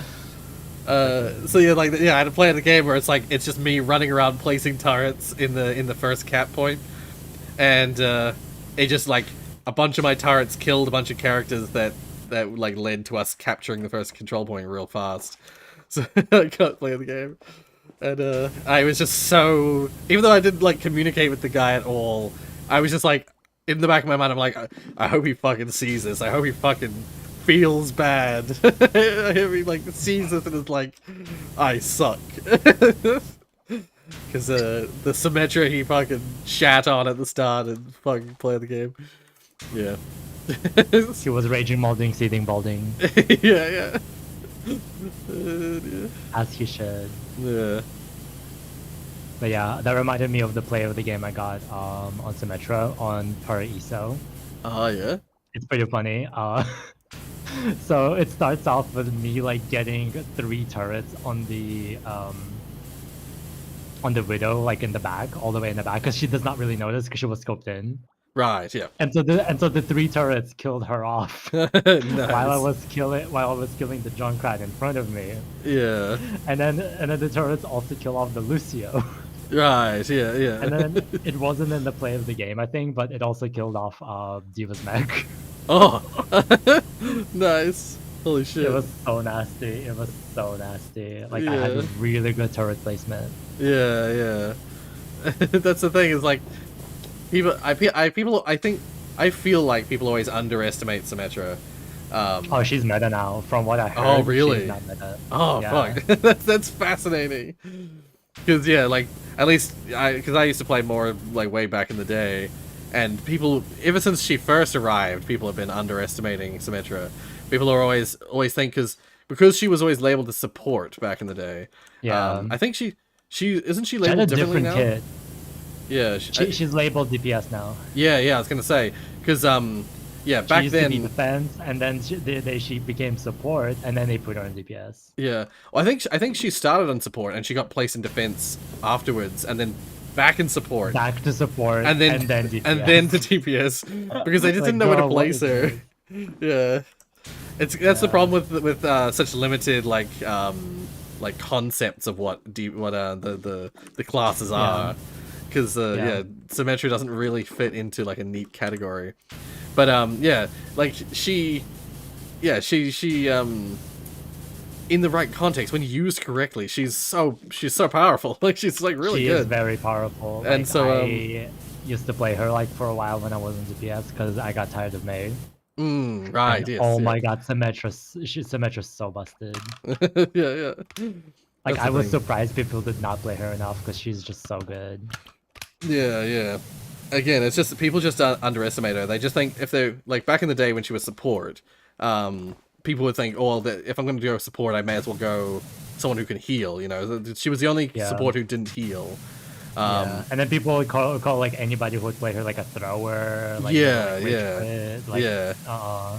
And so, yeah, like it was like people would feel bad playing her because it was like, I actually, that's interesting because now that you're required to have a tank and a support, I wonder how that. I mean, nowadays she's a DPS, so it doesn't matter, I suppose. But yeah. If she was still support, I wonder how that would affect her playtime. Because, again, it was kind of like, it was considered like, even back then when you didn't have to have a support or a tank or whatever, there was no requirements for your team. Like people would think of you as being like a wasted support if you played as Symmetra. Like the team should only have one support and you're wasting it with Symmetra. That was sort of like the thought process. So that's why, again, I liked 'cause, yeah, she had the shields. That's what made her a support. She had the like shield she could throw on players. Yeah, but I wonder how it's what the thought process is now. Now that she's actually like people sort of recognize a bit better what kind of player she is, what kind of character what kind of role she fits into. Yeah. Oh, 1 second. I mean, she's a really, honestly, with that teleport, she's like one of the best flankers. Right, yeah. She can make nasty flanks on people. She can like spawn camp people as well. Like it is nasty. Right, yeah. Like you know how people used to spawn camp with like Sombra. Yes, She yeah. can kind of do like the same thing. Right, yeah. Ah, okay. It is very funny. Yeah. Although I've never done it because I just play on the field. Like I don't care for Yeah, this one. I also never bothered. I never do spawn camping or anything like that. I try and I'm always like in DVD when we play DVD. I always try and be the noble player who doesn't face camp or do any toxic killer behaviors. Which is funny because like I remember I watched this one friend of mine who is a killer main, and then he has this redeem called I think he literally called it exclamation point tunnels. Okay. and then it pulls up like the old like dev video of like behavior explaining that by daylight. Right. And it literally shows them off like saying like, oh, you should like camp people, or like not literally they don't literally say that, but like Yeah. they're like, oh yeah, you just should stand at the hook and wait for the friends to come, which basically means Right. camping. Yeah. Wow. Yeah. Oh So my the God. game was built for killers to camp in the tunnel. Yeah. It wasn't until later that they realized how sucky that is, and so Yeah. they had to backpedal on that. And that's fascinating. That's really interesting. I mean, also the game is just fundamentally flawed anyway, because first of all, being sat on a gen for like 10 minutes is like boring as fuck. Yes, yeah. Like you're literally just sitting there. You don't nowadays they have like this option so you don't have to like hold your mouse to actually do a generator. So literally you can just like click on it. Oh, that's and then like that's just good. press every now and then for skill checks. Yeah. So, like, it's kind of like so hands off. It's like so boring. That's so much better. Well, that's so much better as well that you don't have to hold it down, because that was frustrating. But yeah, I see what you mean. I see what you mean. Yeah. Yeah, and then what else? Oh yeah, also the fact that there are so many busted perks in Survivor. Like, oh, you have no idea. Okay, yeah. Well, yeah. Now it's so like that's the thing with there being so many perks with so many like combinations of abilities. Like, and they're adding Nicolas Cage to the game, by the way. It's so curious. Saying. Yeah, that's so funny. I laughed so hard when I saw that. Like, I'm fascinated with how that kind of thing can happen. Like, how did that interaction occur? I'm so curious. Well, because he has one of his children is like super into Dead by Daylight. Oh, so, like, okay. That was like one of the main reasons why. Oh, I didn't know that. That's fascinating. Yeah, I just knew that it's like. To be fair, if any actor being in like a video game like that, Nicolas Cage would be the actor. He does not say no to anything. And second of all, I think he's also supposed to be in like one of the in the upcoming DVD movie. So that's that's what I was wondering. I was like, I wonder if there's some like contractual thing that enabled this to occur. And see, that's what I expected to hear is like there's a DVD movie or something like that, and yeah, he's involved in that, so therefore he's been involved in the game as well. But yeah, like as I was saying, like Nicolas Cage, he's not one for turning down roles. So like if anyone is gonna be in video games, it's him. it's him. Yeah. But it's such a fascinating combination, and he's legit the first real human person in DVD. The first like in-game talking character, like in the game he talks. Yeah. That's true. I find that so crazy. That's fascinating. Like you open a gate, he says something. You fail a skill check, he says something. You start a chase, he says something. Like that is so funny. That's brilliant. Fantastic. Now, like, what other tie-ins could you do? What other characters? What other actors could you put into the game? I wonder. I don't know if they will do it anymore. They'll probably keep Nicolas Cage as like the specialty one-off actor guy. But there's a part of me that wonders like what it would be like to have other other like humorous actors similar to Nicolas Cage. Like you'd expect to like it wouldn't be surprising at all to have like a Keanu Reeves character in so true, please. I mean, they did make the Resident Evil character stock though. True. They only talk in lobbies, but still. Yeah. I was gonna say, yeah. The only difference there is that like Nicolas Cage is a real life human. Yeah. Whereas having more talking characters that'd be cool. I'm assuming the reason they didn't have it to begin with is that it was just like budget reasons. It was easier to have the characters just make gasps and noises. Because I think a lot of people forget like DVD was like an indie project at first. Yeah. Like when it was first coming out, I remember when it was first coming out, like years and years and years and years ago.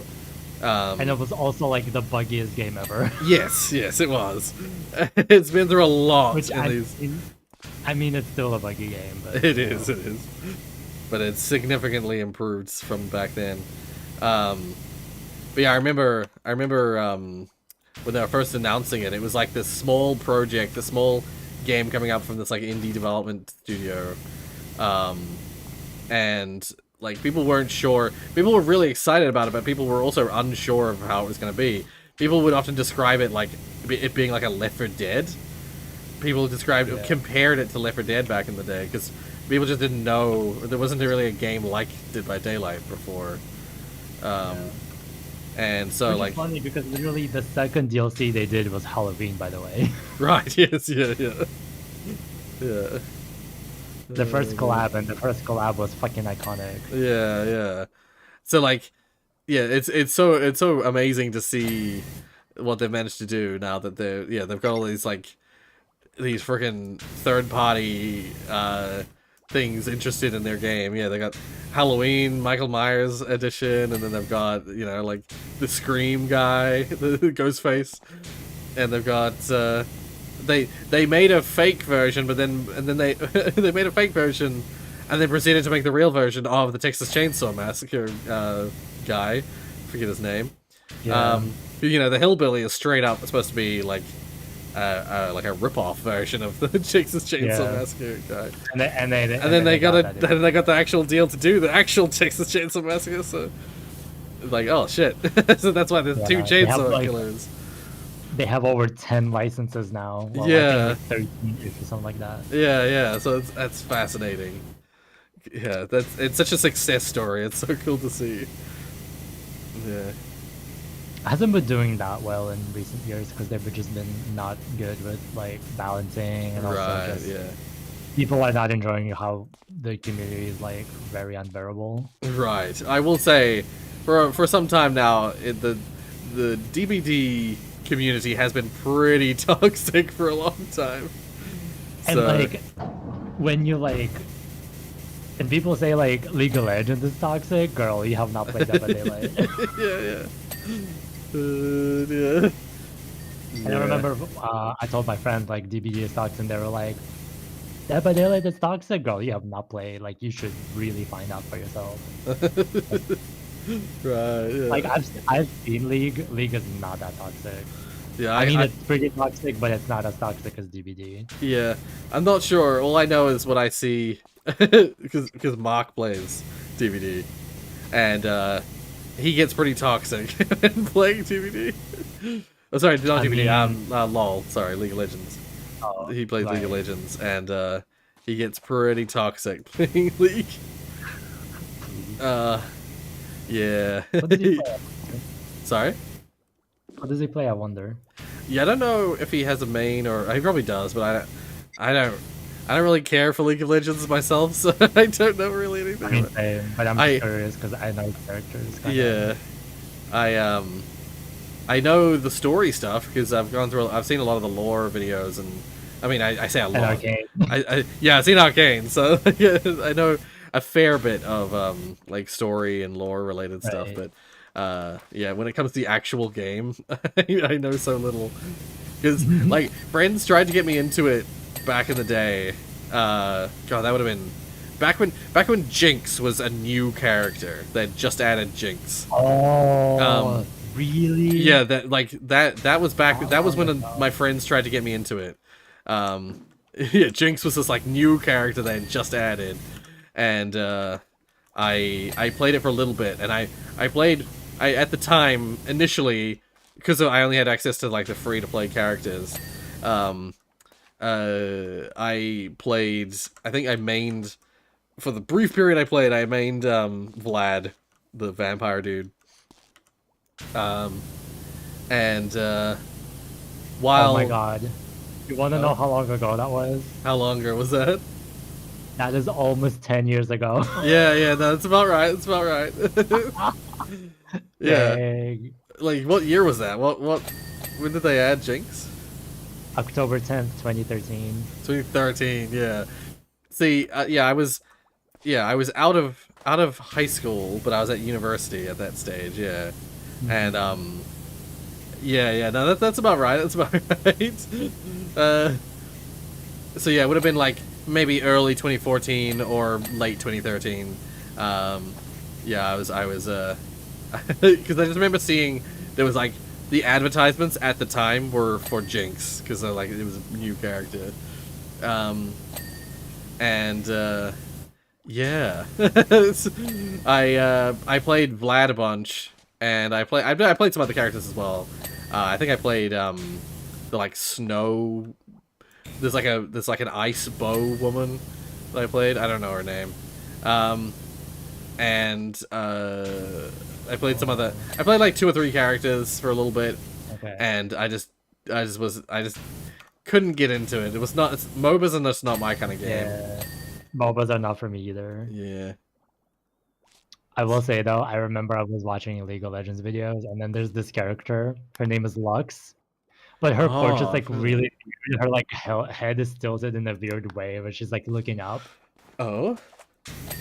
And then her like hair is like really like slicked back sort of thing. Right. And because the portraits are like caught in a circle, it looks like she has a big ass forehead. And I'm like, girl, why your forehead so big? Like, what is this? Like, you got bald? What's going on? Yeah. It's so weird. I was so weirded out by that. Yeah. Like, she bald and handy. Yeah. Oh man. Yeah. No, it's I if the character isn't in Arcane or isn't like doesn't have like a super interesting backstory, I probably won't know the character. Right. Because Mark has shown me a bunch of videos of like introductions to characters and stuff like that, and like there's some. I mean, I will give it that LOL has some fascinating lore and backstory. Yes.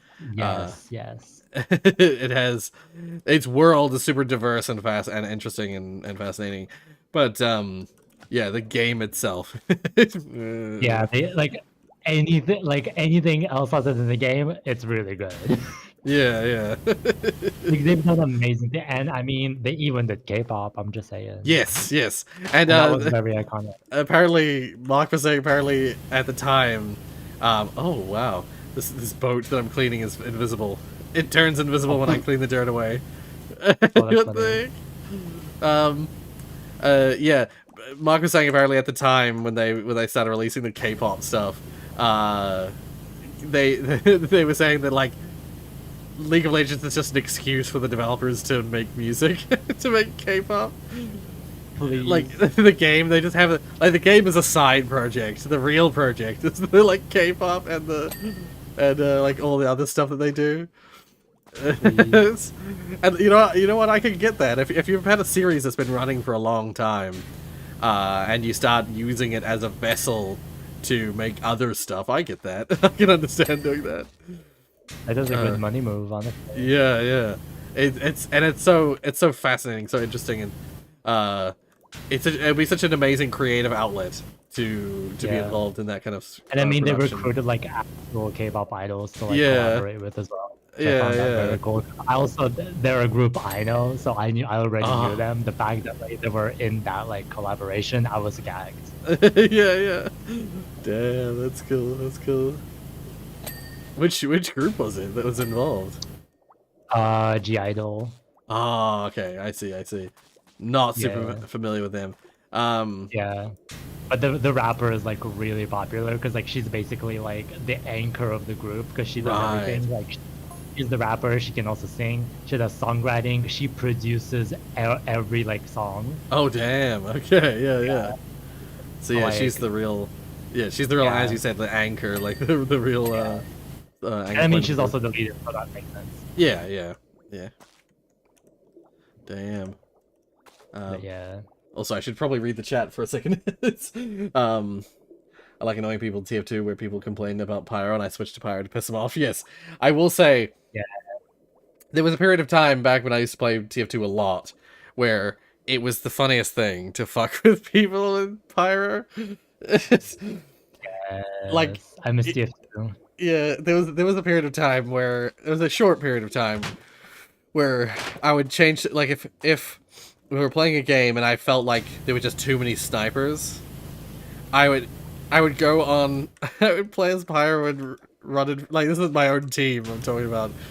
I would go in front of snipers, crouch in front of them, and then just like shoot flame in their viewfinder. You know, if you're a sniper and you're aiming down the scope, let's say you're in 2 fort, because it was always 2 fort back then. Right. You know, there's like fucking 5 snipers on both sides, all trying to fucking snipe each other on the balconies. You just like crouch, you crouch about like 3 feet in front of them, and then just like fire flame in front of them, and you see at first they like don't react much, and then you fire more flame in front of them, and eventually they're like unzooming and like, what the fuck is going on? And they just see me crouched down there with my flamethrower. They're briefly disturbed. They go back to try to snipe again, and I just keep flaming. They just get so mad. As they should. Yeah. They should eat. They will be eating shit. Yeah. Oh, see you, Rocky. Have a good night. Bye, Rocky. Got work and living. Oh, damn, yeah. Well, yeah. I hope you have a good day at work. Yeah. Back to the original thing. Yes, about. NBG. Yeah. So yeah, that game is so toxic. Yes. The thing is that when I was in my killer era, back when I used to play DBD, I used to play killer sometimes. The killer I would love to play was Hag, as you know. Oh, yes, yeah. My favorite swap girly. Yeah. Which, by the way, she has received a massive buff in the recent update. So nice. I don't play anymore, but I'm very pleased to hear the news. Yeah. Anyway, so I had like the nastiest build. Yeah. Basically, what I would do, I used to watch this girly, Elix. They're like a Hag main. Right. And for a while, there was like this meta for survivors just use boons because of our OP as fuck. Right, yeah. And they invented this like meta Hag build where you use plaything. So when you hook a survivor, it spawns a hex totem that makes the survivor that's hooked oblivious. Oh, and they have to a way to hunt out that totem. They either like boon it or like whatever, which will take super long if you have to drill up the hunt, which is another hex that slows down like any cleansing or like blessing. Yeah. And then I pair that with Pentimento, so if they cleanse the totem, you can rekindle it, and it like applies a debuff like repair speed, or like slower healing speed, slower recovery speed, slower exit gate opening, and if you like have all 5 stacks, then all the totems are just, they can't do anything. Yeah. But like, you mainly use it just for the first 2 buffs, which is or debuffs, which is slower gen repair speed and slower healing speed. Yeah. Thank you for your donation. Oh, hey, thank you for donating Thank you for the donation, Rocky. I have an interruption. Anyway, actually, night now. Bye. Yeah, see you, Rocky. I love that pumpkin. Yeah. Anyway, yeah, and then to finish off that build, it can be whatever perk, but on Hag, Franklin's is like literally the best perk because you can just they drop the item, you trap the item. Right. Yeah. Yeah. And yeah, Nice. and also to top that off, my my add-ons would be the Dried Cicada, which is basically just range on teleport, so I can teleport from further distance. Right. Yeah. And the Rusty Shackles, whenever they trigger the trap, they they can't really tell if it's triggered or not. Right. Oh, and interesting.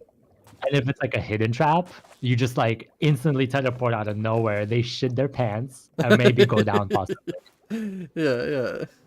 And it's like really annoying to go up against. And literally, just me playing Hag like that would literally like get me death threats. Like that's how bad it was. Like girlies were not happy with me. Yeah. I would even make people DC, like they were really angry. Oh, brilliant.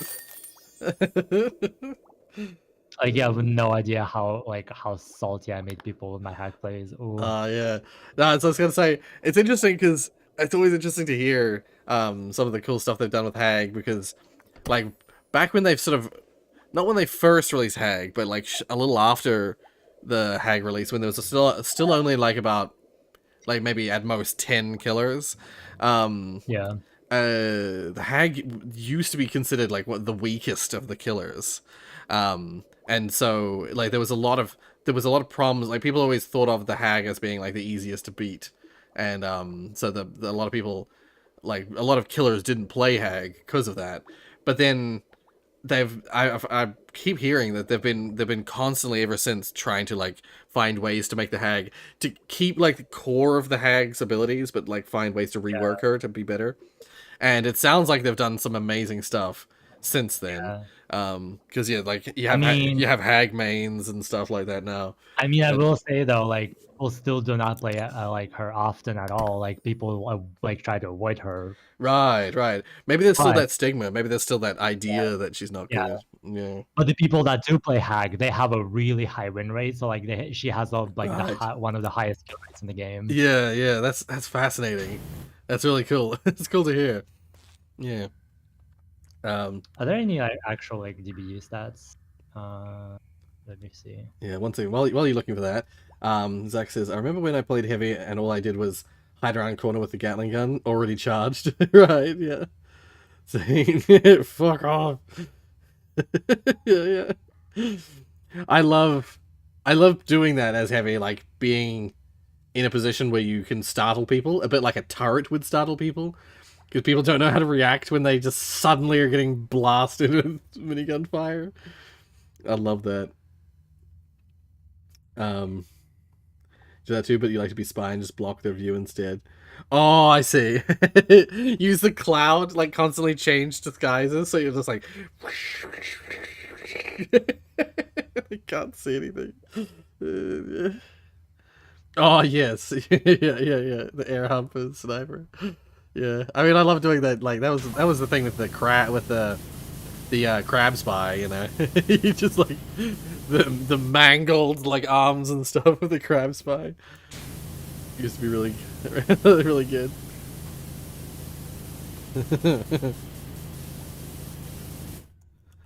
Yeah. TF2. I miss the old days of TF2. I used to play that all the time. It's the closest thing to a game. It was one of the closest things to a game with like just pure multiplayer that I would play all the time. Like I was not much of, I've never really been much of a multiplayer game person. Like, I don't play a whole lot of multiplayer stuff, but TF2 was that game for me. Overwatch was that game a little bit for me as well, but it was mostly TF2.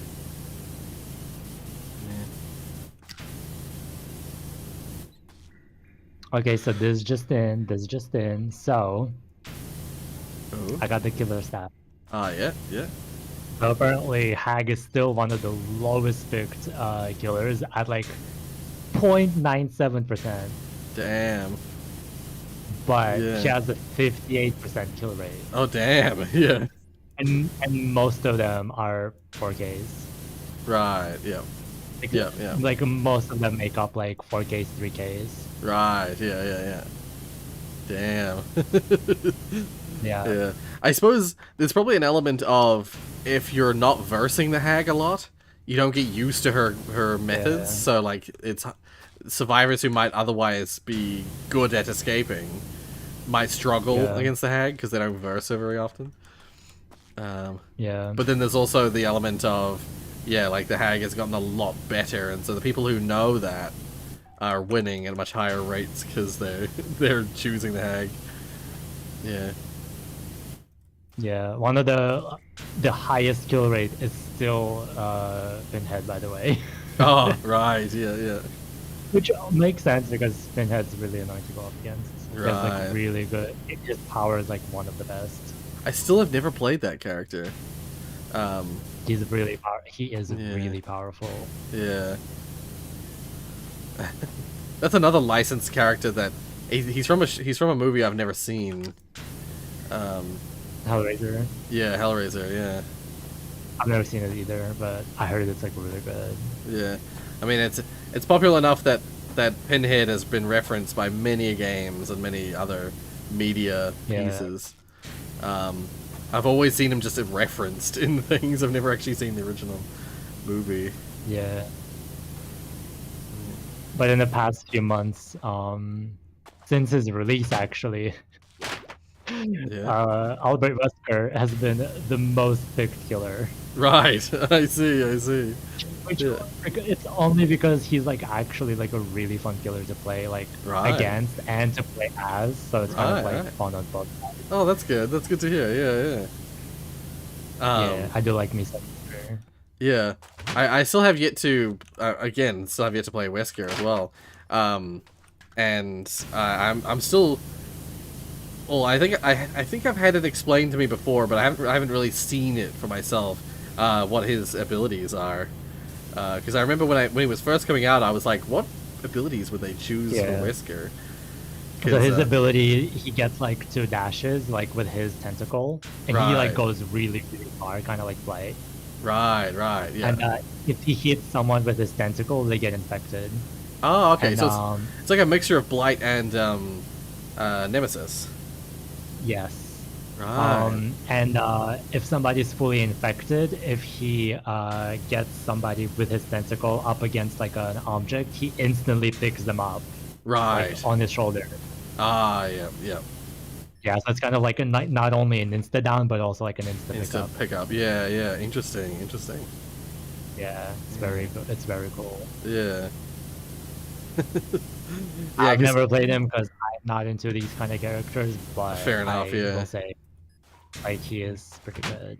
Yeah, I will say see that was immediately where my brain went as well when I was thinking of when I first heard that Wesker was going to be a killer. I was like, I thought to myself, like, what could they do with him? In my mind, I was like, there's in the pre Ouroboros, his main thing is he's very vampire-esque, where he's just like able to move at tremendous speeds. He's incredibly strong, but he mostly just punches and shoots when he's in that phase. He's like a Neo. He's like from the Matrix kind of character, you know, the same like trench coat and everything. But then when he becomes Ouroboros Wesker, he comes. I was thinking, he's a bit like the Nemesis, where it's like he's got like tentacle stuff that he can shoot out at people. But he still retains his like progenitor virus stuff, where he's like kind of vampire-esque, still super fast, and so my brain was like, all I can really imagine with Wesker is like dashes, and then the Ouroboros tentacle stuff. Yeah, I think that's what they did. And sounds like that's exactly what they did. Yeah. Fascinating. Oh my god, tentacle. Yet another character with tentacles. Yeah. What's fun? What's interesting? Yeah. What's interesting is that the Nemesis in the original. I mean, did he? Actually, I have to look. Wait. I'm gonna look up RE3 Nemesis. Nemesis. Oh, I didn't actually type it properly. 3 Nemesis. Oops, I accidentally put an extra S. Because I would Nemesis. So in my brain, I put the extra S. I was gonna say, in the original, oh, he kind of does have tentacles in the original as well. I was gonna say he was way less tentacly in the original, but he did have tentacles. It was more, he was more like Punch. Yeah, he was more just like brute. Just like he still do punch though. Yeah, he still do punch. Yeah. He was way more. He was way more just like a brute. Because he was one of the monsters that is in the class Tyrant. Yeah. Throughout the Resident Evil series, there's all sorts of different tyrants that have plagued the player, and yeah. So he had a tentacle, but it was kind of like a singular tentacle that he could use for certain purposes.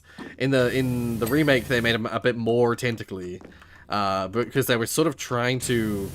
It looked like they were trying to phase in a little bit of the Las Plagas-y kind of stuff going on with the character. Because that was the thing, is like Resident Evil wasn't super tentacly until Resident Evil 4, where the Las Plagas tentacle stuff started happening, and then Resident Evil 5 took it to like 11, with Ouroboros being just like 100% tentacles. It's just the Ouroboros virus, which is the Las Plagas virus mixed with the T virus, I believe. And all the tentacle porn. Yeah, it just turned into all tentacle porn, basically. Yeah, the Ouroboros being like named after the snake that eats itself. Yeah, they everything that gets turned into Ouroboros parasite virus thingies are full of tentacles, just tentacles everywhere. There's even a boss that is literally just a mass of tentacles. Not the... And yeah, so yeah, that's a thing with Resident Evil. Lots of tentacles. And yeah, Wesker in Resident Evil 5, that's when he got his tentacle mess going on. Because prior to that, he was always just like the figure who was running the show behind the scenes, and then every now and then you'd fight him. But it was always, his fights were always very like fighting a character from the Matrix. He was always just like vampire-esque, moved really fast, used melee attacks mostly. And even in Resident Evil 5, before he got his tentacles, there's a couple of fights you do with him where he literally has light sensitivity. He literally has troubles with bright lights, like a vampire. It's why he wears the sunglasses. He wears them at night as well. In fact, I think that was literally part of the shtick with one of his boss fights in Resident Evil 5, is that you stun him so that he doesn't have his glasses on, and then you turn on these bright lights so that he can't see properly, and he has to run away and break the lights. It's literally light sensitivity, the boss fight. Please. The flashlight, actually, that should be a thing with him as well. If it isn't in Dead by Daylight, they should literally be. Wesker should have a debuff built into his character that he's more prone to the flashlight. You wanna know what's funny? What? When he mori's somebody, the first thing that the survivor does is punches the sunglasses off of him. Oh, nice. And also when he gets stunned, his glasses fall off and then he picks them back up. Right, yeah, because that is like his thing. It's like that happens all the time in Resident Evil. That's why I keep mentioning the sunglasses, because in almost every time you see him, at some point he gets his sunglasses punched off his face, or hit off his face, and he has to readjust himself. That is funny. That's brilliant. I love that they noticed that and put that in DVD. That's brilliant. Yes. Fantastic. Slightly hyped for summer update. Oh, for TF2, yeah. Apparently there's a leak that they're adding quite a bunch of maps and stuff. Right, I heard that too. I heard about, like, there's already something like 7 maps that they're planning on adding in the summer update for TF2. Yeah. Yeah, yes, as Joan said, but I know not to get my hopes up. Yeah. don't get your hopes up. Funny, I didn't think about it like that. Who you calling Pinhead? We were just talking about that earlier. I will say though, the one icon they're missing in DVD from the RE licenses, Miss Excelligione. Oh yes, yeah. I think because she's a more of a minor character because she's only in 5. She's a minor character, yes. Yeah. Yes. But she's iconic. Yeah, she is. And she was fascinating because, like, she like throughout the whole game she comes across as like one of the big bads, because she is one of the big bads. I mean, yeah. But then in 5 she like, and towards when she inevitably when you fight her she tries to do the thing that all other characters have done. Well, she tries to do what Wesker has done, because Wesker technically he's the only one who, at least at first, was able to resist the Ouroboros, like, completely taking over their body.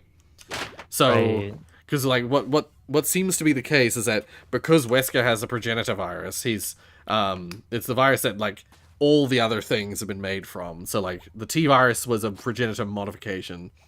Because the progenitor virus basically makes you immortal. It makes you super strong. Unaging. It's basically like it is similar in many ways to, like, as I keep mentioning vampires. It's very similar in many ways to, like, a vampire curse, except without the need for drinking blood. It makes you, like, super fast, super strong, and as Wesker would put it, the next evolutionary stage of humanity, you know. Better, stronger, all that.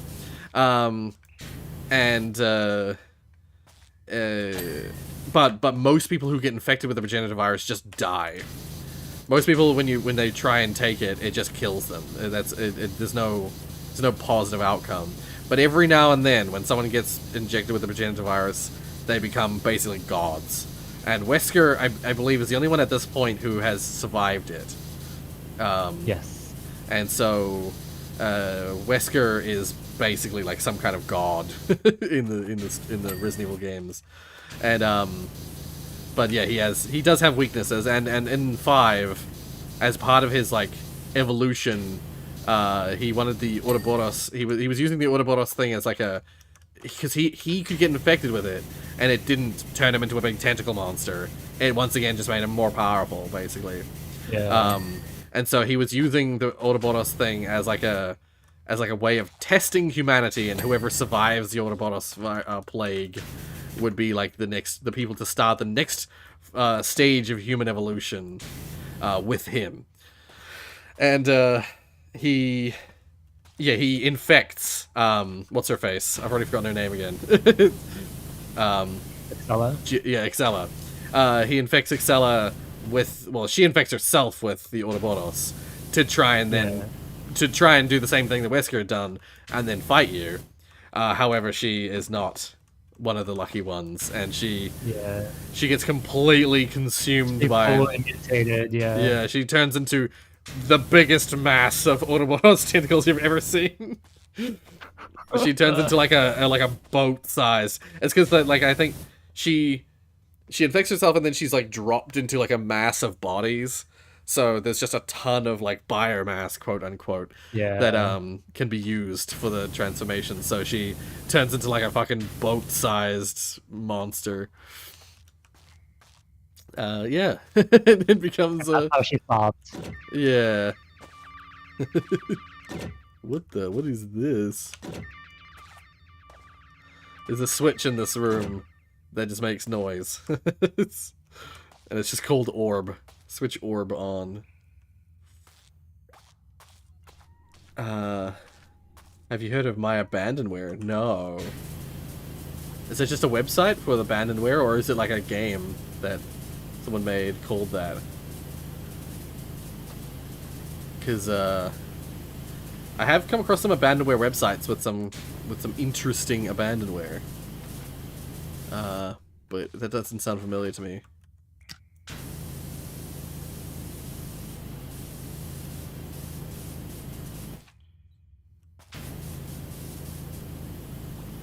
I was gonna say, who was it? There was, oh, Rebecca was the one. Was it Rebecca? Or no, is it Rachel?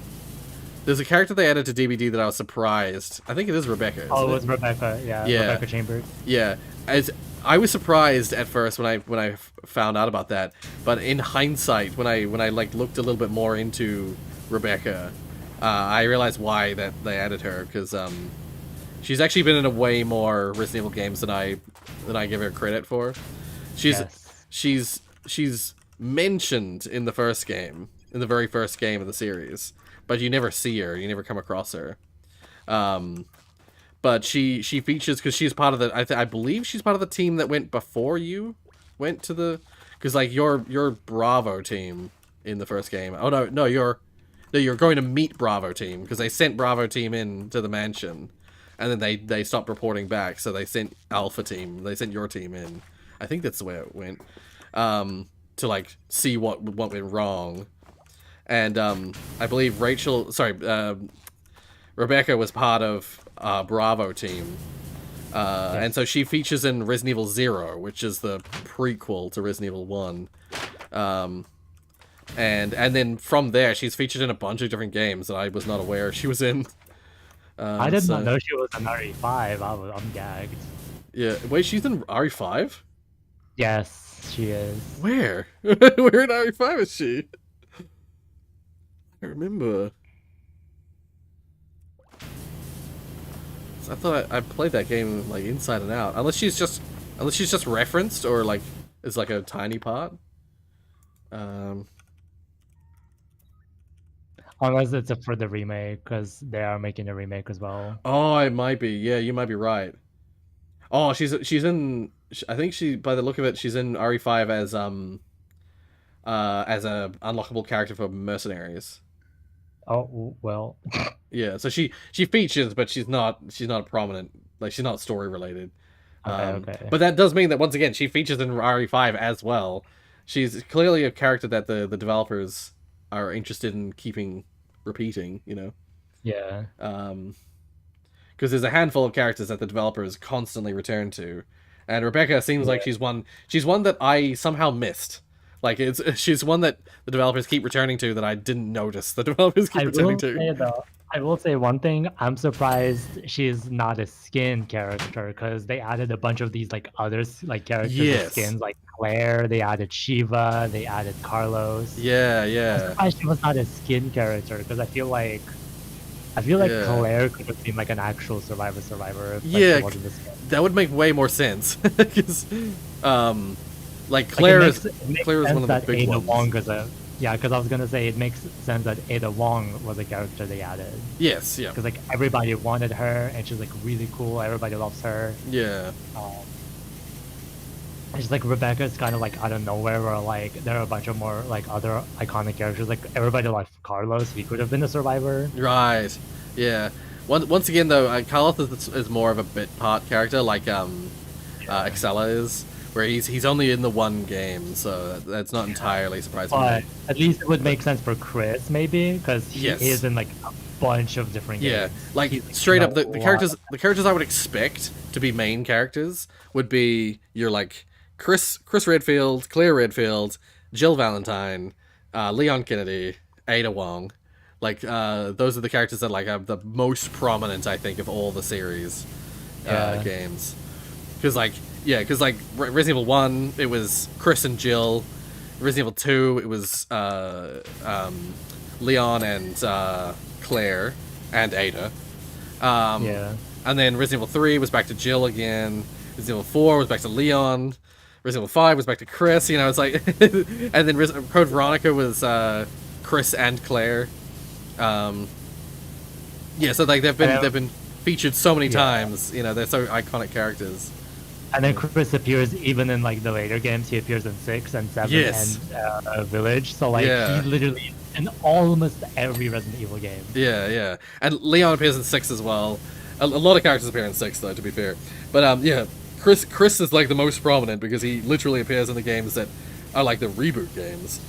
He appears in in 7 and 8, which is fascinating. He's the only, I think he's the only previous character to feature in 7 and 8, isn't he? He's the only former Resident Evil character to appear in 7 and 8. Yeah. Because there's no Wesker in 7 and 8. There's no there's no Claire. There's no Jill. There's no one. Yeah, Just Chris. His sister does not even appear. Yeah. Yeah. Even though Claire is so iconic. Yeah. So like it's interesting that Rebecca got a full line character and other characters just got skins. Right. Yeah. Oh, they did do one thing though, I will say. They did DBG did one thing that I was really surprised by. Oh? There's this one character in RE2. It was one of the fucking scientists. What is his name? It's not Chris Birkin, is it? It was William Birkin. William Birkin, right? sorry, yeah. Yeah, they added him as a skin for Blight. Oh, that's brilliant. That's a brilliant way to do that. Holy shit! It is so. It looks so good. His story is so similar. Because William Birkin, his deal was that he was working on his virus, and he had a contract with Umbrella, but they weren't willing to. Something broke down with the contract, with the way that they were working together, and he went on to just like make it himself, and then Umbrella like came in to like claim it, to like steal it off of him basically, and he injected himself with his own virus to like save himself and his research and stuff like that, and turned into the horrific monster that is the main bad guy of Resident Evil 2. So like the idea, because isn't the Blight, isn't he the similar deal where he injected himself with his own? Yes. Yeah. So that's freaking perfect. Oh, fantastic. Yeah. That's really clever. Okay. Well, it's been 4 hours for the stream. This level still has a lot to go, lot to clean. So maybe I'll have to return to this in the future. Either that or I'll just do it in my own time. Just play in my own time. But yeah, I think this is the last level of the DLC as well. So yeah. Well, I'll decide whether I want to come back to it or if I just do this in my own time, and we'll see what you guys think. And but yeah, we'll call the stream there. Well, thank you for joining me, Damien. It was a lot of fun. Yeah, it was. Yeah, I love these. This is actually a great game for like PowerWash Simulator. I wouldn't have thought would be a good stream game, but actually in hindsight, a lot of other YouTubers have used it as like a chat stream. PowerWash Simulator is a perfect backdrop for just like having a good chill chat stream. So I might actually do this more often. I might actually come back to PowerWash Simulator, and then and like you're talking about stuff, but like you're still playing the game. Yeah, exactly. And we're talking about Resident Evil, or we're talking about other stuff, and just like power washing in the background. Yeah, that's I like that. I like that a lot. And especially it'd be even more interesting if we could get people into the game. Like, 'cause this game's multiplayer. You can play this with up to 6 players. I did not know that. Yeah. They semi-recently added the multiplayer mode. That's wild. So yeah, like I think if you go into free play, you can play up to 6 players. So and in the future, maybe get some people to join me in game and have a chat about whatever we feel like chatting about. Yeah. But whatever the case. Unfortunately, I don't have the game, so rip. Yeah. I was gonna say that's unfortunately most people don't. In fact, I think there's only 2 people on my Steam list. There's one person who has it, and 2 people who have it on their wish list. That's it for people with PowerWash simulators. Probably not anytime soon, unless I manage to get a hold of a bunch of keys or something like that and give them out to people. Well, I hope I would be one of them. Yeah, definitely. But whatever the case, again, thank you so much for joining me, Damien, and I'll talk to you again soon. Yeah. Of course. Yeah. All right. Well, safe going. travels, by the way, for your flight. In 2 days. Oh my god, I'm scared. Yeah. Send immediate help. Yeah. As I was just thinking earlier, I was just thinking like yesterday or the day before about how it's been so long since I've flown anywhere, and like I like traveling, but flying places to and from places is kind of the worst. Yeah. It's especially for me as I'm a bit bigger than the average person. The seats are always so cramped, so like awkward. That All right. yeah, and on long haul flights, if you're flying like for me going to the UK for instance, literally the opposite side of the world, 30 hours of total travel. Like not all at once, but like 30 hours total to get there. Right. Yeah.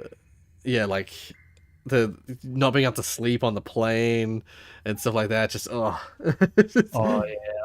some people I know literally like my old boss would say that he would just what he would do for any travel. He'd buy like expensive tickets to fly direct, and then what he would do is he would just as soon as he gets on the plane, as soon as he's like sitting down, buckled in and stuff like that, takes sleeping pills, and then just sleeps the entire flight.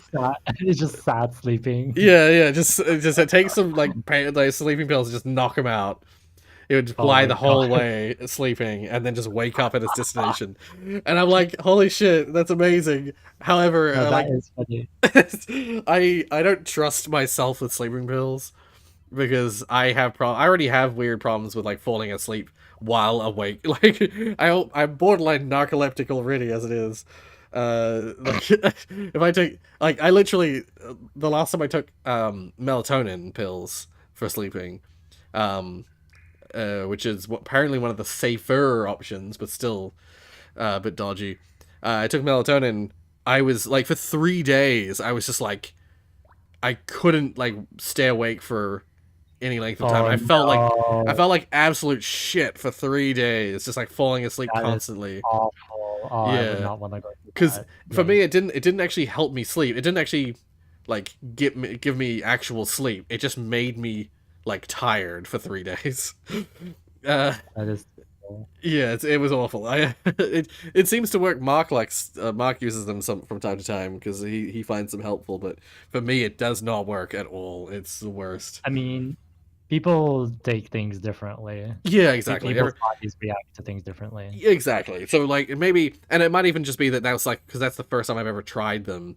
Maybe it was just a negative first reaction to it. Maybe if I use them more frequently, it wouldn't be as much of a problem. But all I know is that as far as I can tell, my body does not appreciate the extra melatonin. Yeah. So yeah. But anyway, yeah. Safe travels. I hope everything goes smoothly for you. Better be visiting me. Yeah. That if all our plans go to like line up properly. When is it happening anyway? Well, we don't have a time. You see, we don't have anything specifically timed. Okay. It was just like it was an idea. It was like a thought. Like, oh, we could do this and this and this. Right. So yeah, I did say that I'm not staying in Korea forever. So yeah, it's true. So yeah, like if we could just hope and pray, that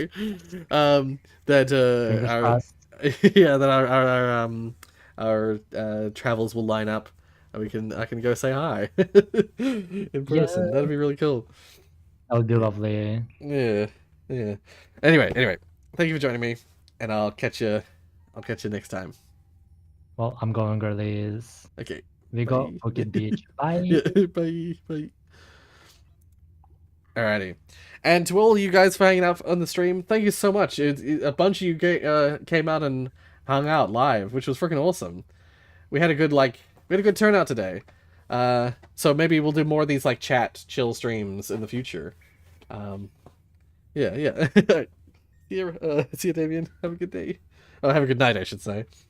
And so yeah, I hope you guys had a good time with SpongeBob cleaning, power washing, and yeah, let me know if you want to see more of these chill chat streams. Hit the like button if you like the stream. And we'll see you again in the very near future. See you guys. Have a good night. Or day, depending on your time zone. See you tomorrow. Fingers crossed. See you tomorrow. For another stream. Alright. Bye.